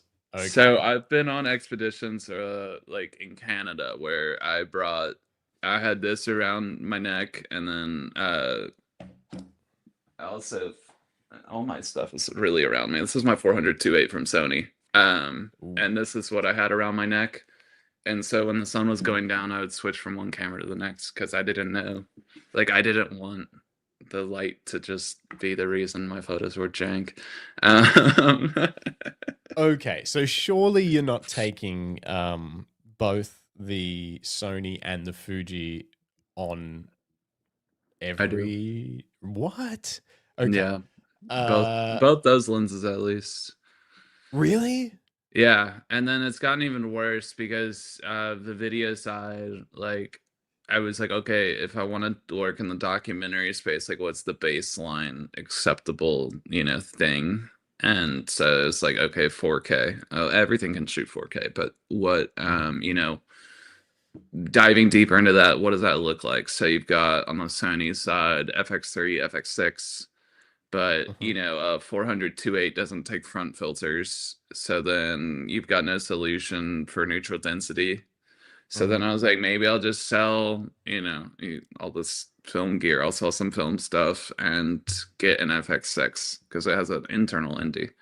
So I got an FX6, but then that's like, okay, now you need a tripod. Now you need all the nuts and bolts that make the FX6 an actual camera. So then I have an FX6, two A12s, a GFX 102. At one point, I still have it. I need to sell it. I had a GH5 Mark II, which is Panasonic's 4x3 camera, Mhm. because Panasonic, or I should say, Olympus makes a like 300 to 1000 equivalent like internal zoom lens that I was like, well, if this can mount onto the Panasonic, then that's crazy for wildlife. Yeah. Yeah. And it was, but then when I was dealing with the front filters, I was like, well, maybe it'd be better if I go in the Sony world and go. Sigma makes what is it? It's a 60 to 600.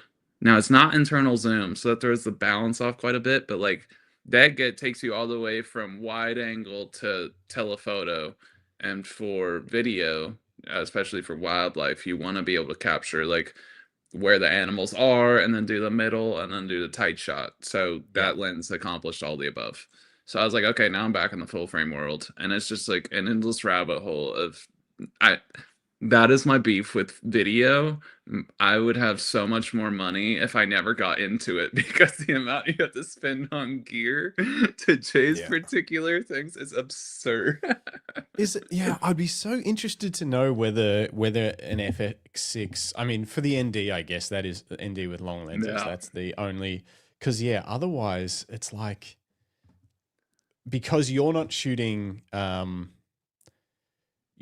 like on location documentary with audio, etc. So it's not like or are you? Am I wrong? Like, are you I've rolling been audio with? trying. The audio is Yeah. really hard. So what I've learned in doing it is a lot of people are adding sound and post. So you've Yeah. got it probably. I mean, it depends on the budget of the film, but like, you probably have an audio guy out there with you Yeah. doing Okay. just audio on its own, and then you're adding it after the fact. But I've tried. I mean, my FX6 rig, I tried put a stereo Sennheiser mic on top to get the ambient sound, and then Hmm. I've got the whole rig, but that's its own suitcase. When I came to Australia, it's actually a massive problem because you guys are absolute psychos with your regulations about baggage on airplanes, and Uh-huh. I did not know that. It's a nightmare. It's flying anywhere. You have to be like a spy, like a secret agent trying to It's 8 trick kilos if or something is the carry-on limit. 7. 7. Okay, Sometimes it's 10, but it's mostly 7, I showed up with they 35. That was my carry-on. At Sydney Oh Airport, I man. just came off of my whatever 15-hour flight, and they're like, "You can't fly with us today." So what does that Yeah. even mean? They're like, "No, you've broken the rules. These are the Yep. rules, and you broke them." Uh-huh. It's one of, I can put in my backpack that I take for my carry-on, I can put in my laptop, Yeah, like a R5 Mark II with a small lens on it, and like a set of headphones, and I'm starting to run out of like that's insane. weight I don't know allowance. how you do It's your job. crazy. It's crazy. It's just, I don't know. Yeah. So yeah, Bruce saying the pain is real. Bruce has got an FX6. How do you Oh fly with it, man, Bruce? You just put in a Pelican case, or what do you do? He flies all the time with that bad boy. mine's in the Pelican now. Yeah. Yeah. Yeah, Lucinda, laptop, one body, one lens, and all my batteries. Exactly. Because that's the other rule here. I don't know if it's like that in the States, but all your batteries have to be in carry-on. You can't pack spare They batteries have to be in checked. carry-on. Yeah, that's the case here. But what I didn't know is, I mean, talk about psychotic. At least at Sydney Airport, they had scales at every gate for weighing Yeah. people's carry-ons. That would just like people go ballistic here if they even tried to do that. It's basically if you can walk on the plane standing upright, looking like your backpack is light, they'll let you on the plane. And if they Yeah. don't, then we're gonna have a problem. But Yeah. the batteries, you guys have a certain wattage that's allowed as Yeah. well. Yeah. So they started pulling out because I've got some V-mount batteries, like small rig batteries. I think the limit is 100 and mine are 99 just by chance. And so they pulled out, I mean, I swear they were making a spreadsheet at the check-in counter of like, okay, he has these things and it adds up to this. Is that allowed? Yes or no? I think Bruce has nailed it. Sounds like Jetstar. It does sound like Jetstar to me. Jetstar, they're like our Spirit, I don't know, or something. I don't know. They're anyway, Yeah, they budget are. carrier, and they make their money on extra baggage and stuff. So they just Breaking they're your very legs. yeah. Yeah. Yeah, right. So okay, so you travel with a lot of stuff. That's crazy. Too So much. do you think, and you really think that there is enough benefit in the GFX system to carry both, even of similar focal lengths? Because I could understand if you're like, hey, I bring my GFX, it's got my landscape like wider lenses on it and stuff like that, and then I bring my Sony stuff. I actually know guest of the show and one of the organizers of Bright Festival of Photography, Matt Crummins, is an amazing wildlife photographer. He has been shooting GFX and Sony kind of together. GFX, obviously for image quality and just he's loving the vibe. But then I think he was still shooting Sony for commercial work and just super long lens wildlife stuff in Africa. So but you would literally travel with the same like equivalent focal lengths for both systems. Yeah, 100%. I think when I came to Queensland, so I had the GFX 100 Mark II, that lens that I showed you. Then I had the 400 2.8. Then I had the new 400 to 800 because I didn't know like what we were shooting. Turns out a lot of birds, so I'm glad I had that. And the 2A12 bodies, I brought the FX6 in its own Pelican. Never used the thing because it was driving me crazy. Then the Sigma 60 to 600 as well for that. And so like by the end of it all, on that particular trip, now it's not always this case, but like I pretty much only used my A12 with the 400 2.8. Like I was like, why did I bring all this other stuff? Now it depends on the location. Say like the bears in Alaska, I would regularly swap between the two because the GFX's autofocus is not, I'll just say it's not reliable. I mean, for landscapes and stuff, it's great. Animals, I mean, it's got the AI tracking. But like, I love when Fuji shoot. We always pick on Fuji shooters about their autofocus, but I love when it gets to the point where they're like, for landscapes, the autofocus is great. Yeah, if it's a static subject, it'll get there. The world is your subject. It'll get it. It can nail that. No, I've had like bears walking at me and it's focusing on the trees in the back, and I'm like, what is happening? And like the square is on the thing's eyeball and it still is locking to like some distant, drives me insane. Anyways, so that's why a short answer to why I carry both. If I need a shot, my Sony will crush it. And the 2.8 for the Sony is like the crispiest, most lovely glass out there. If I want to melt people's minds with a big print, then my Fuji comes out. And you can see the difference in those two at a large print level. Probably not on Instagram. Let's have a look. Let's just have a look on the world's worst photo sharing platform, Instagram, which ironically started as a photo sharing platform, but on desktop, I don't know what it does to the images, but they're That's pretty good, They're ti- actually. they're- Yeah. yeah.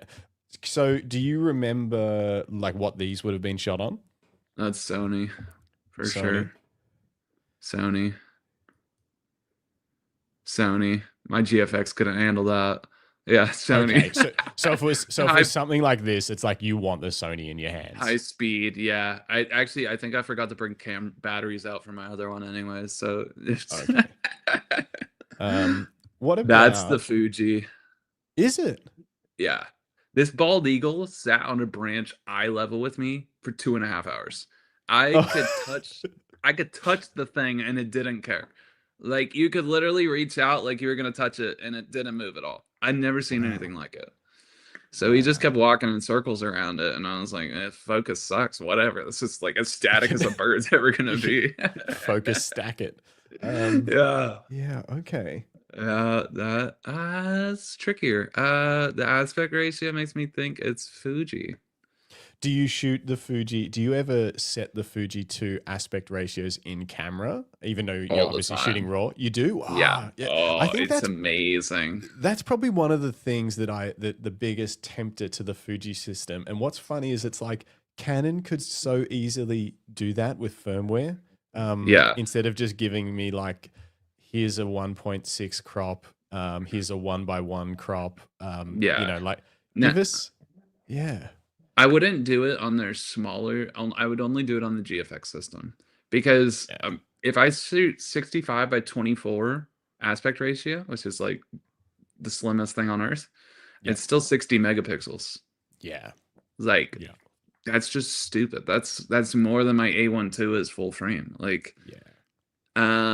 and so you have to shoot JPEG plus RAW in order for it to really work. If you shoot just only RAW, it doesn't let you do it. And so it's cool because it'll bring in the JPEG and RAW into Lightroom, and then it automatically applies the crop to your RAW file.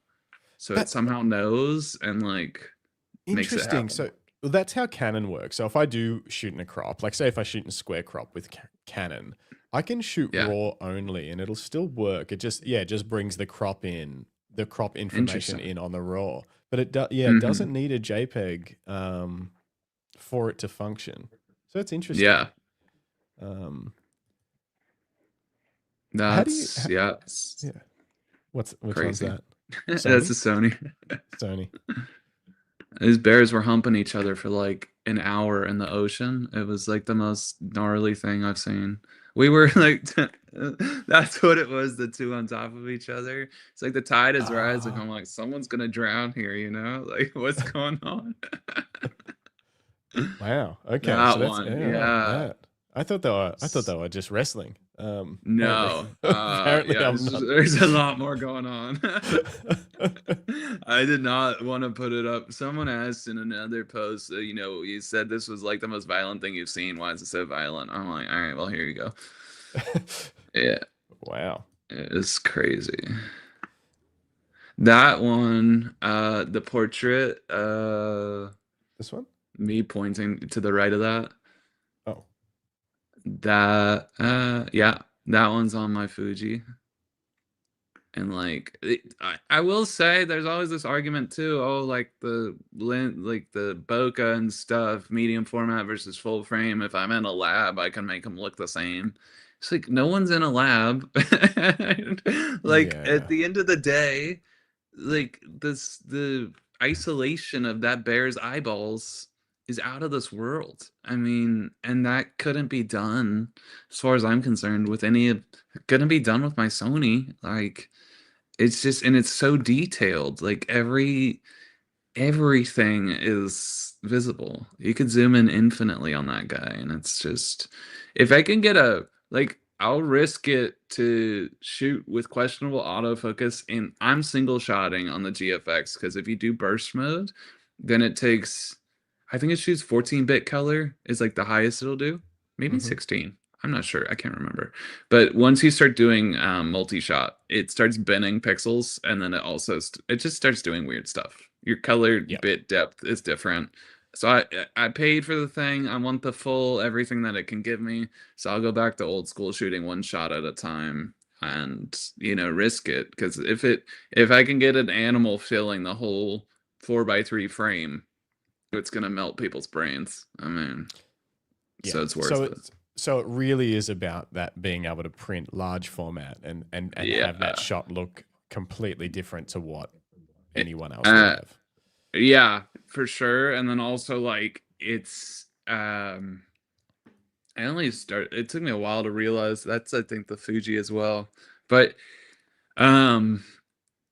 their film simulations come over into Lightroom as well. So that's what I want. So Mhm. I've got a Leica Q3 as well. Yeah. And some of the like I call them looks or whatever, but Yeah. They come over, right? no, the JPEGs look fantastic, but I Yeah. cannot get a RAW to match a JPEG, no matter how That's much Lightroom editing I crazy. do, and it doesn't have any. Yeah, whereas I talked to Greg, who's normally on the podcast. Obviously, miss you, Yeah. Greg. Hope you're doing all right. He shoots with Fuji like X series stuff, and he's tested a lot of GFX stuff. And he's like, yeah, I just put it into Lightroom, and like, what if I was shooting on Acros, it just comes up with that, but it's a raw, like ready to edit raw. Yeah, with photo the simulation. with Yeah, the it's simulation crazy. on it. I love that. Yeah, so Do I'm you just like, do you use okay. them?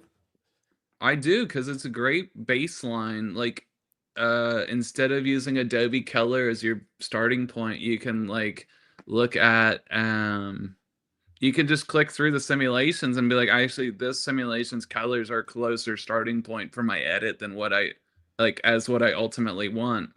And so yeah, it's like it's so good. It's crazy. Okay. Yeah, I would love to play with And then that you one can day. blend. What I did the other day with the canyon shot in Utah is you can blend simulations. If you make a virtual copy of it, have a different simulation on each, then bring them both over as smart objects into Photoshop, then you can blend different film simulations together. So say you like the Oh. color of the sky for one and the landscape in another. That's an option too.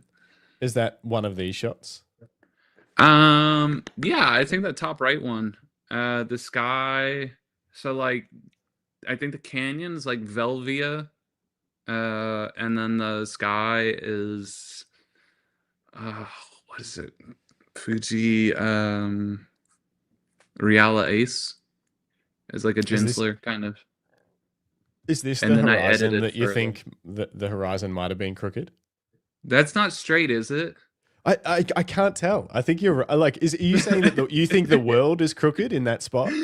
No, go to the other canyon, and it's definitely not straight. Yeah. Oh yeah, that's crazy. Okay. So imagine you're looking at a 4x5 camera. Those mountains in the background are an angle too. Yeah, that's confusing. I don't, my brain doesn't know what to make of this. Everything's leaning. Yeah, interesting. Gosh, Yep. the canyons are amazing over there. The big landscape one with the rainbow sky up there next to y'all's. Yeah. Like, look at that. That's literally slanting to the right. That is on a tilt shift lens, dialed in perfectly. And the whole horizon line looks like it's in a bowl. Yeah. That is confusing. Oh, is that your camping setup? That's sweet. That is my camping setup, yeah. Yeah, very Monster. nice. But yeah, Yeah. it's like a whole.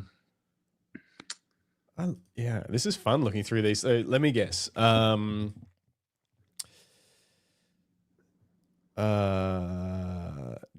GFX. No. Oh. I don't know.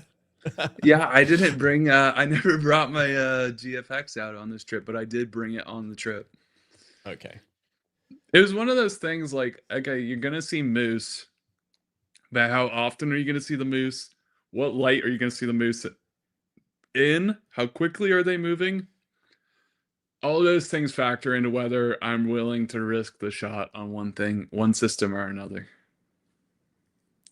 If you had to pick one Yeah. system, Yeah. which one would it be? Oh my god, it's so hard to answer. The Sony just, it's like when it works, because it doesn't always work, I can't go with the Fuji, but when it does, it just makes bangers. The Sony will nail the shot every time, and if it doesn't, I'll throw it in the closest body of water I can find. Like, because it'll just drive me mad. I actually one place I went on a sailing trip in Alaska. I've never been in such a weird environment because you're inside, it's hot in the boat. Then you go outside, it's of course freezing cold. But then because you're on the water, it's so humid. And so I had these two camera systems on me. Both of the glass on both of them fogged up internally. Even my sensors had fog on them, and I'd never seen that before.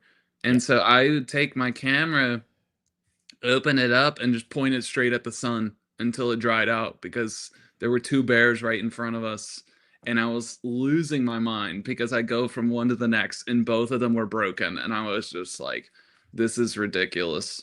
I've never had it happen since, but I was just like, for your sensor to get fog on it, I was convinced that the weather sealing on my mount had a gap in it, because like I understand your front lens element fogging up, but internal components fogging up is next level, like weird weather.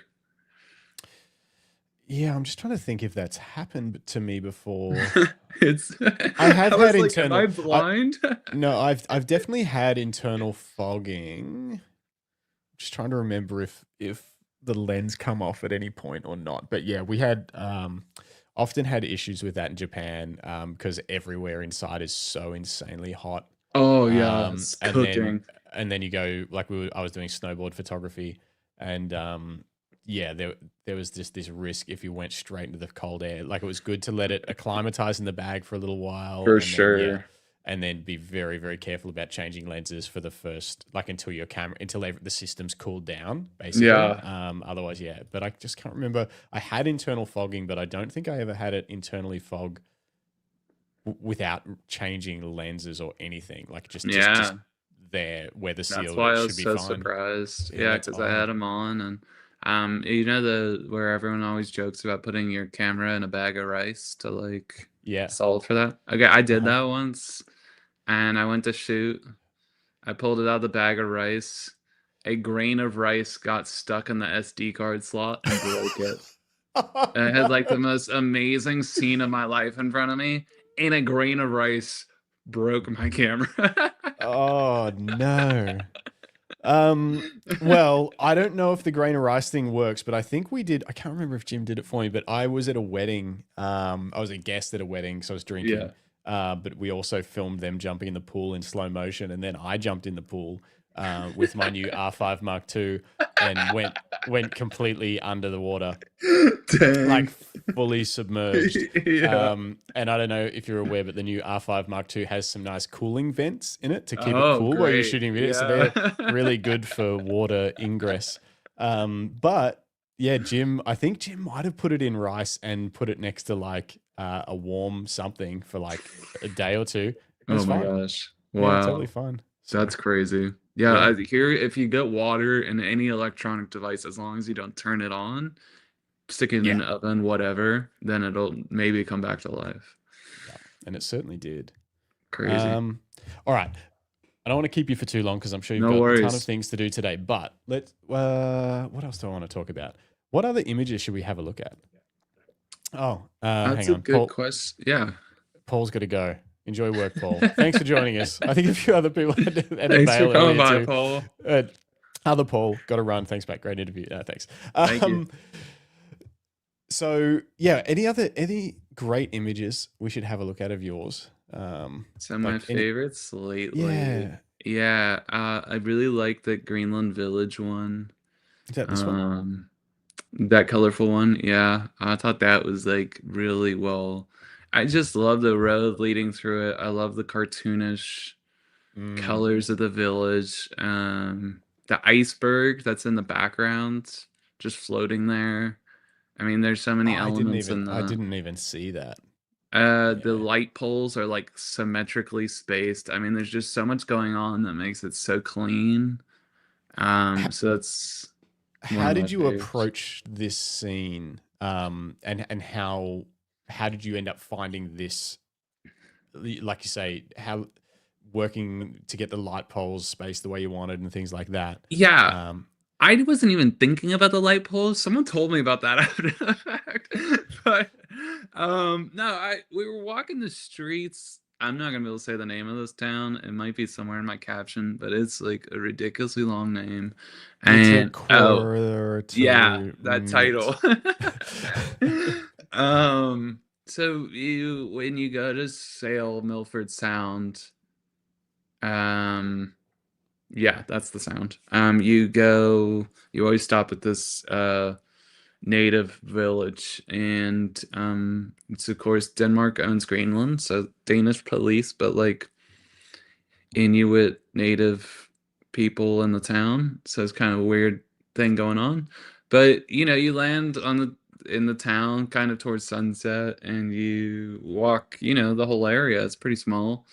And for some reason, as we were walking, I mean, I saw there were like clothes on people's balconies, and then there was just the road leading down through these houses, and I was like, wow, that's like the perfect leading line through the town, but it also really does a good job of showcasing the architecture and what like the rest. I mean, everything behind me looked more or less the same, so just not compositionally as well laid out. So yeah, and the light was beautiful, and I mean, if had we gotten there any later, I don't think the image would have worked. Iceberg happened to be there. I mean, there were just a lot of elements that happened to come together to really make it something special, I think. Yeah, I love that shot. What are your rules around editing?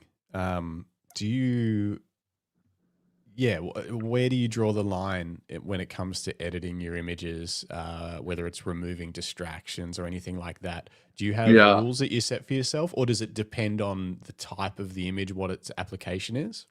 Yeah, it depends on what I'm going for. So let's say, as far as colors and this kind of thing, I really do try my best to make it as accurate to what I saw in the moment as possible. Because I started in HDR, I went through kind of my phase of over editing things, because I think HDR lends itself to that. And so now I've kind of been dialing it back to more just make the colors pop, but I want it to be a representation of what was there when I was there. I don't do, and whether it's to my benefit or my detriment, my portfolio is not very cohesive, and it's the like color themes. And the reason for that is I don't really do color grading, as people say. You'll get across a lot of people that no matter what the subject matter, it's orange and blue, or it's shades of green, and whatever it may be. I don't do that, because that's not, to me, a realistic interpretation of where I was. And I'm shooting for the end user, which I'm hoping is a big print on someone's wall. I'm not shooting to make my Instagram grid look pretty, which I think is kind of what a lot of people fall into the trap of sometimes. And so it may look like a smorgasbord of things, but those trips in isolation probably have some sort of uniformity. But I mean, there's a lot of color on my page, and there's a lot of different stuff going on. I like it. That's just how I see the world. But as far as rules, I try to minimize. Like I really want whatever I'm doing to happen in the field more than anything. Yeah. So. Yeah. So, for example, you wouldn't add a rainbow to the sky. No. In fact, that day, so this is the time of year in Yosemite when the falls, there's some waterfall on the left there that comes off of, I want to say, El Cap, that if the sun hits the right angle, it looks like lava coming off of the the deal. firefall sort of the effect. firefall. Yep. So that was this time of year, and I was like, do I gamble on seeing the firefall, or do I go up to tunnel view and shoot that for the first time? and I drove up to Tunnel View. It was pouring down rain, and the sun came out, and a rainbow appeared, and I was like, "What a joke! Like, this is crazy." Magic. Magic. Unbelievable. Yeah, that is a beautiful shot. It was Yosemite is really otherworldly. It is. Um, I've seen a lot of fjords in my life, and like that place, I don't know what it is about it. I'd say this about any national park in the States, and I ask this all the time. How did they decide where to draw the line? Because every time you pay the entrance fee, it gets 10 times better beyond whatever that imaginary boundary is that they set. mhm. And it's like you could be at any of them. As soon as you go past the gate, it's insane. Just Yeah, before the gate, pretty cool, but not like what's beyond. yeah. It And I is. just, time and time again, I'm amazed by that.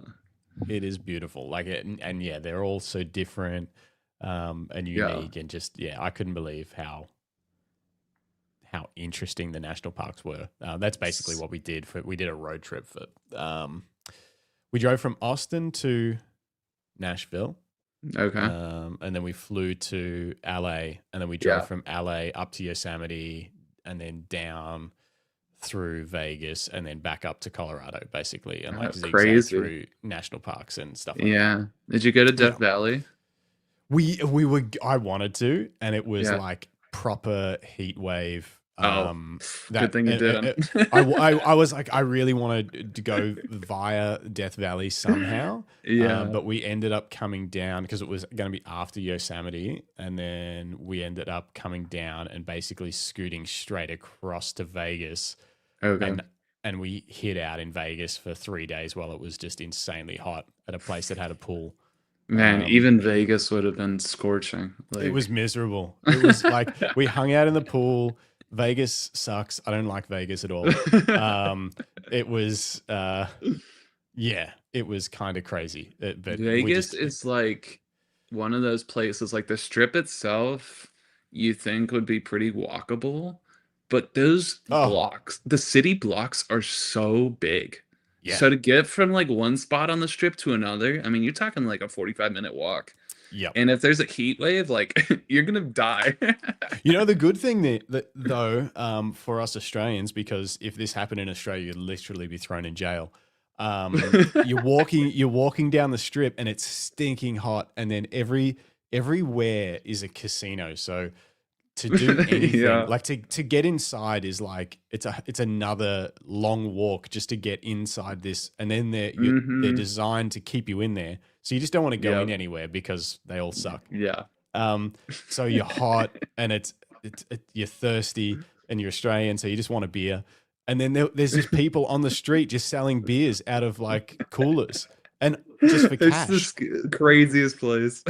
I don't know how that's like how they're, because there's cops everywhere too driving around. I don't know. They obviously just Oh don't yeah, care. But it's just and I was just like, lawless. so I can just buy a beer, and they were like, yeah, and perfect. This is great. I don't have to go anywhere. Bruce, not a fan of Yeah. Vegas. I could see you in Vegas with that beard, Bruce, just at like one of the high roller tables or something. Love it. Um, anyway, we hid out there, and here's my summary of Vegas. We booked a place that had a pool. Hmm. And at one point, while I was in the pool, it slowly got less and less busy. And Yeah. then we found out that that's because someone had just thrown up in the pool. And that was Vegas. Somehow you Uh, missed the message on the barf. it got to me eventually, but yeah, not fast enough. Uh, Everyone's clearing out pretty quick. yeah. Oh, I'm finally getting a bit of peace and quiet around here. Oh, okay. Um, okay. Any other images that we should have a quick look at before I let you get out of here? Yeah, I really like, I mean, the moose lately. I was really proud of, there's just so much. I was really proud of what I came away with in Australia. I really didn't know what I was getting into as far as what we would see.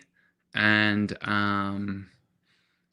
I really don't photograph birds. I'd say those puffins in Iceland were like my first attempt, but like that black cockatoo was out of this world. And this was on my GFX, and it made the other people on my trip so mad because we had several New Zealanders and then Aussies. And the New Zealanders are mega birders because apparently they have no mammals other than sheep out there. So they're just like every time a bird flies by, they can name it immediately. And the Aussie guy with us could do it the same. And so we showed up at this next lodge and we're surrounded by black cockatoos. And everyone's like, oh, I really want a photo of one on the ground. And so I get out of the car, like within 5 minutes, see one on the ground, take a picture, go to bed, take a nap, whatever. Don't even look at it. And then I get back to my computer when I'm back in Austin. I was like, whoa, look at how this thing's like framed between these trees. That's pretty cool. I go through editing it. Similar thing happened on our way out. I was like, oh, I get 10 minutes. I'll go see if I can find one up in a tree. And the previous shot of the one on that branch, this guy, like the dappled light coming through the trees, hitting its eye, and the feathers coming up, and just on this tree branch in complete isolation.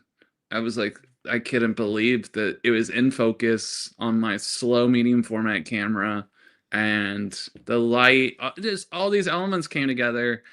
And with I found it's most often that when I'm not trying that I get the craziest photos. So like these two cockatoos are like, oh, I've got 5 minutes to kill. Let's see what I can accomplish. And then they end up being some of my favorite pictures. Is I'm like, okay, right now, I need to find a cockatoo on the ground.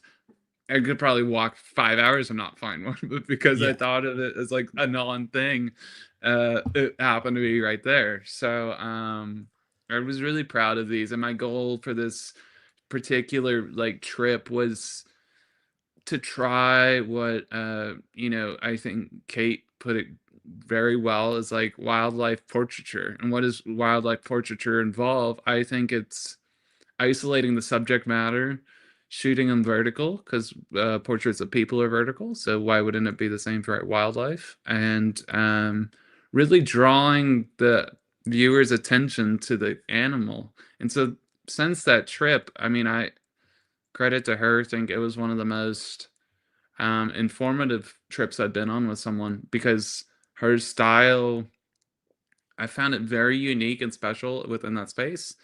And then I felt like I was able to bring my own touches to that same kind of thing. And then it also carried over into my future trips with the polar bears and all these things. I was like, okay, now when I see wildlife, my goal is going to be total isolation of the subject matter. And I think that made my wildlife imagery so much more cohesive than it was before that. And so I'm really proud of just that. I mean, yeah, these polar bears were out of this world. I almost forgot about them. Yeah, you've got so many different trips with work from to look at. It's ridiculous. We've barely scratched the surface. My hard drives are just swamped. I mean, how many? And I like the variety too. Well, I do. Yeah, I love that about your work. I see you were saying before that like your grid doesn't have this, theme through it or whatever. Although you do get it changes thematically with each trip, I think. Yeah. Like say the trip kind of is its own, mini subject and theme. For sure. But I love that. I love that it's just each new adventure is a new place and should have a new look. You shouldn't try and make every place on the planet look the same and every animal look the same.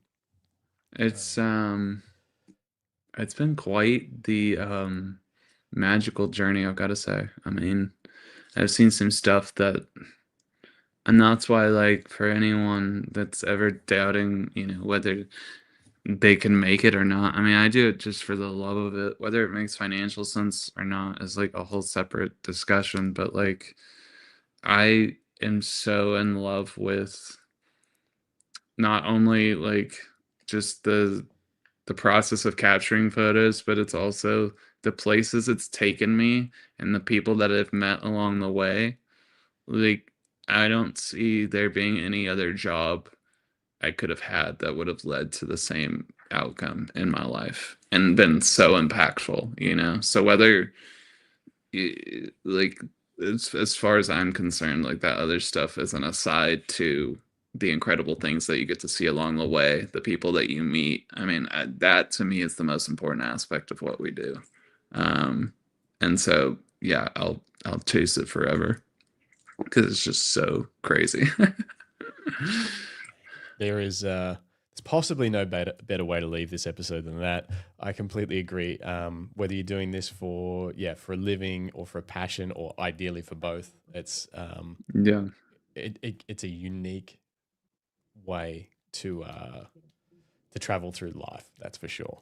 It opens up 100%. doors that might not have been opened otherwise. Yeah. What's next? You got any big trips planned other than your shoot next week? Next, like big thing, I will be sailing to Antarctica for the whole month of February on a wooden ship through the Drake's Passage. What? Yeah. Wow. Who's that with? Like, what is that on a? The group's Okay. called Bark Europa.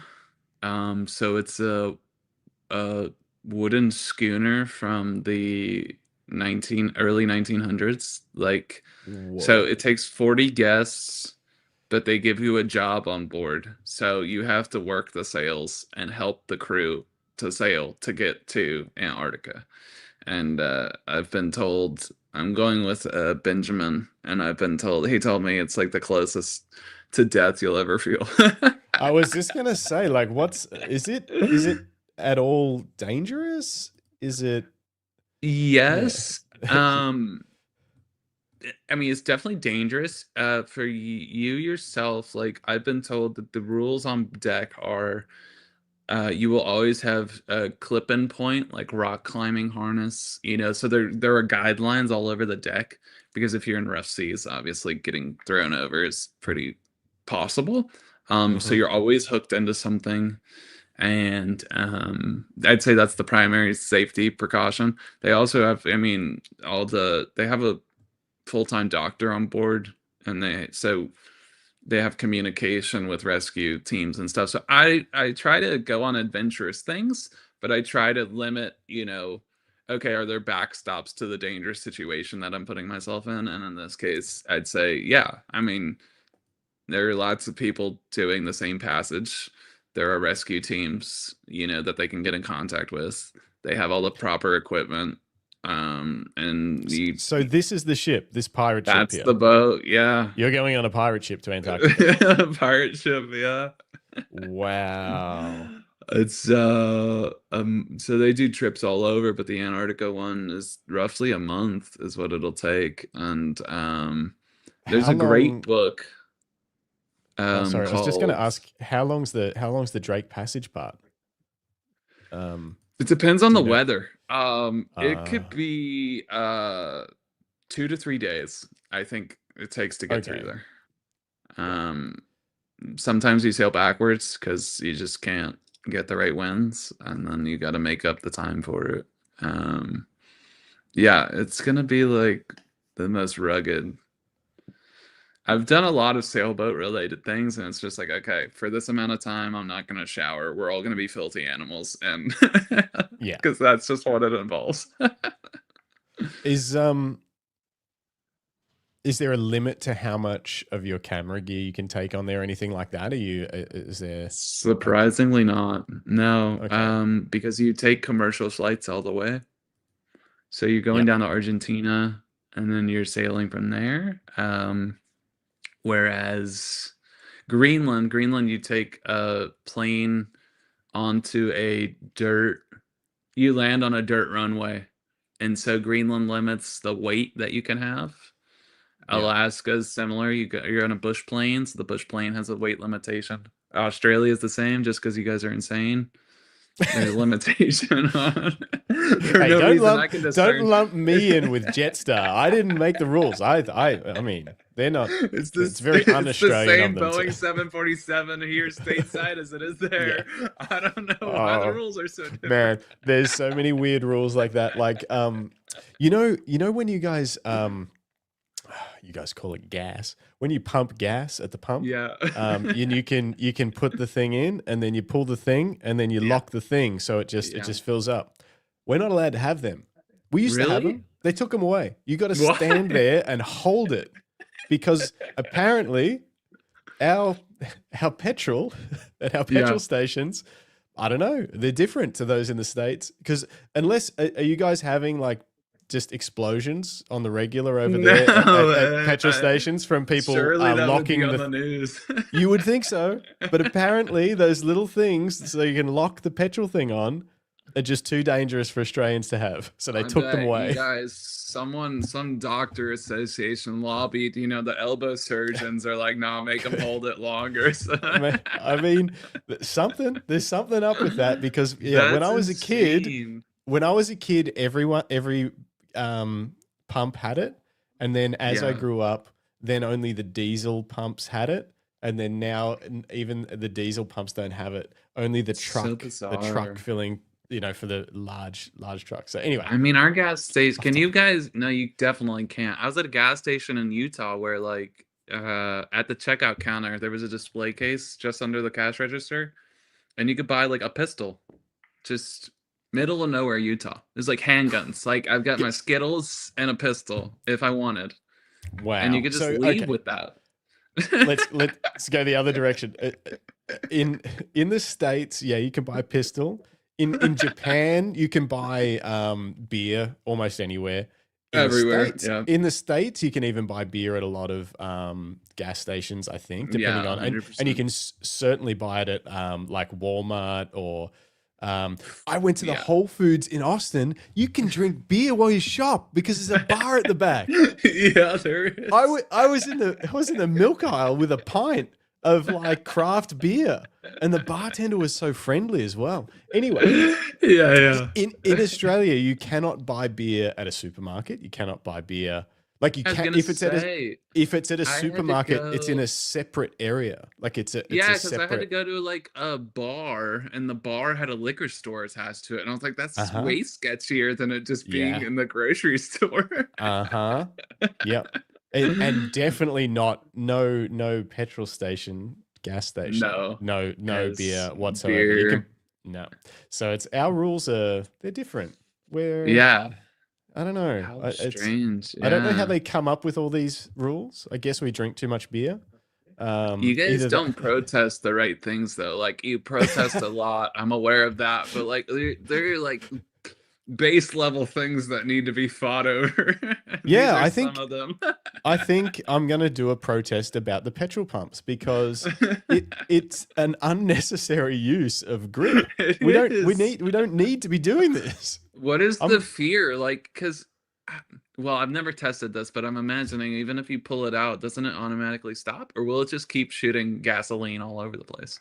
Like, if you wanted to, could you have a gasoline fight in a parking lot? Like Zoolander. I actually don't know. I don't know. I'll try that next Never time in I'm my there. right Ryan would I keep it like pulled and just pull it out and see what happened. But I'm sure there are some risks, but I don't understand how if other countries can handle it. I think even New Zealand has them still. Like anyway. I've driven away with a gas pump once. That was crazy. Maybe that's why they do it. I was on the phone with someone and I was just so distracted. I got in my car, I put it in drive, and I drove off. My whole car jerked. And I look at my mirror and the whole hose and gas line was dragging with me. And I took it out, ran back. I was like, oh, I'm so sorry. And I handed it to the mechanic. Bye. He was like, pay more attention. Like, Fair enough. Yeah. I gotta go. Philip Johnson says service stations in the US, you pay first, fill second. In Australia, you fill first, pay second. That is correct. That is weird. Why would you ever? That's never made sense to me that you fill up and then you're supposed to pay. You could just leave. I'll tell you why. Because you don't know how much you need to put in the tank. You just want to fill the tank. We all just fill our tanks. We don't put $50 in or whatever. I mean, not all of us. Lots of different people, but you just don't know how much goes in. So you just fill it up, and it's $86.32, and then you go and you pay for the thing.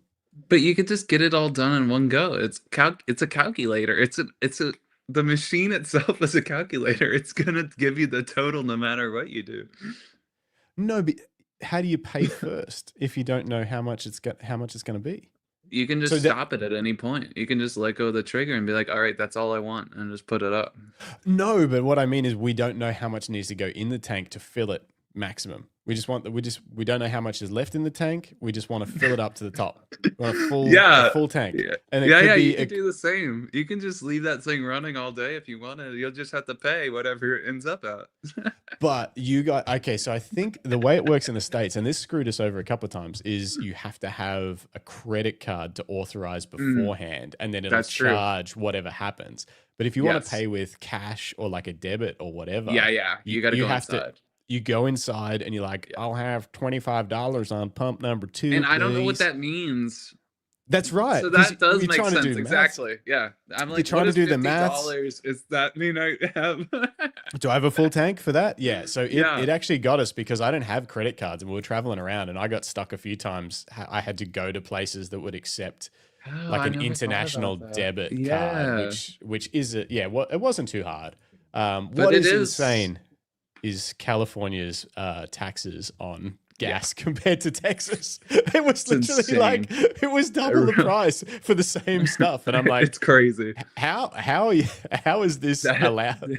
That's the most expensive part of road tripping out west. As you go, it's exponentially more expensive. In my car, the gas mileage changes with the wind. I mean, we went to Tahoe.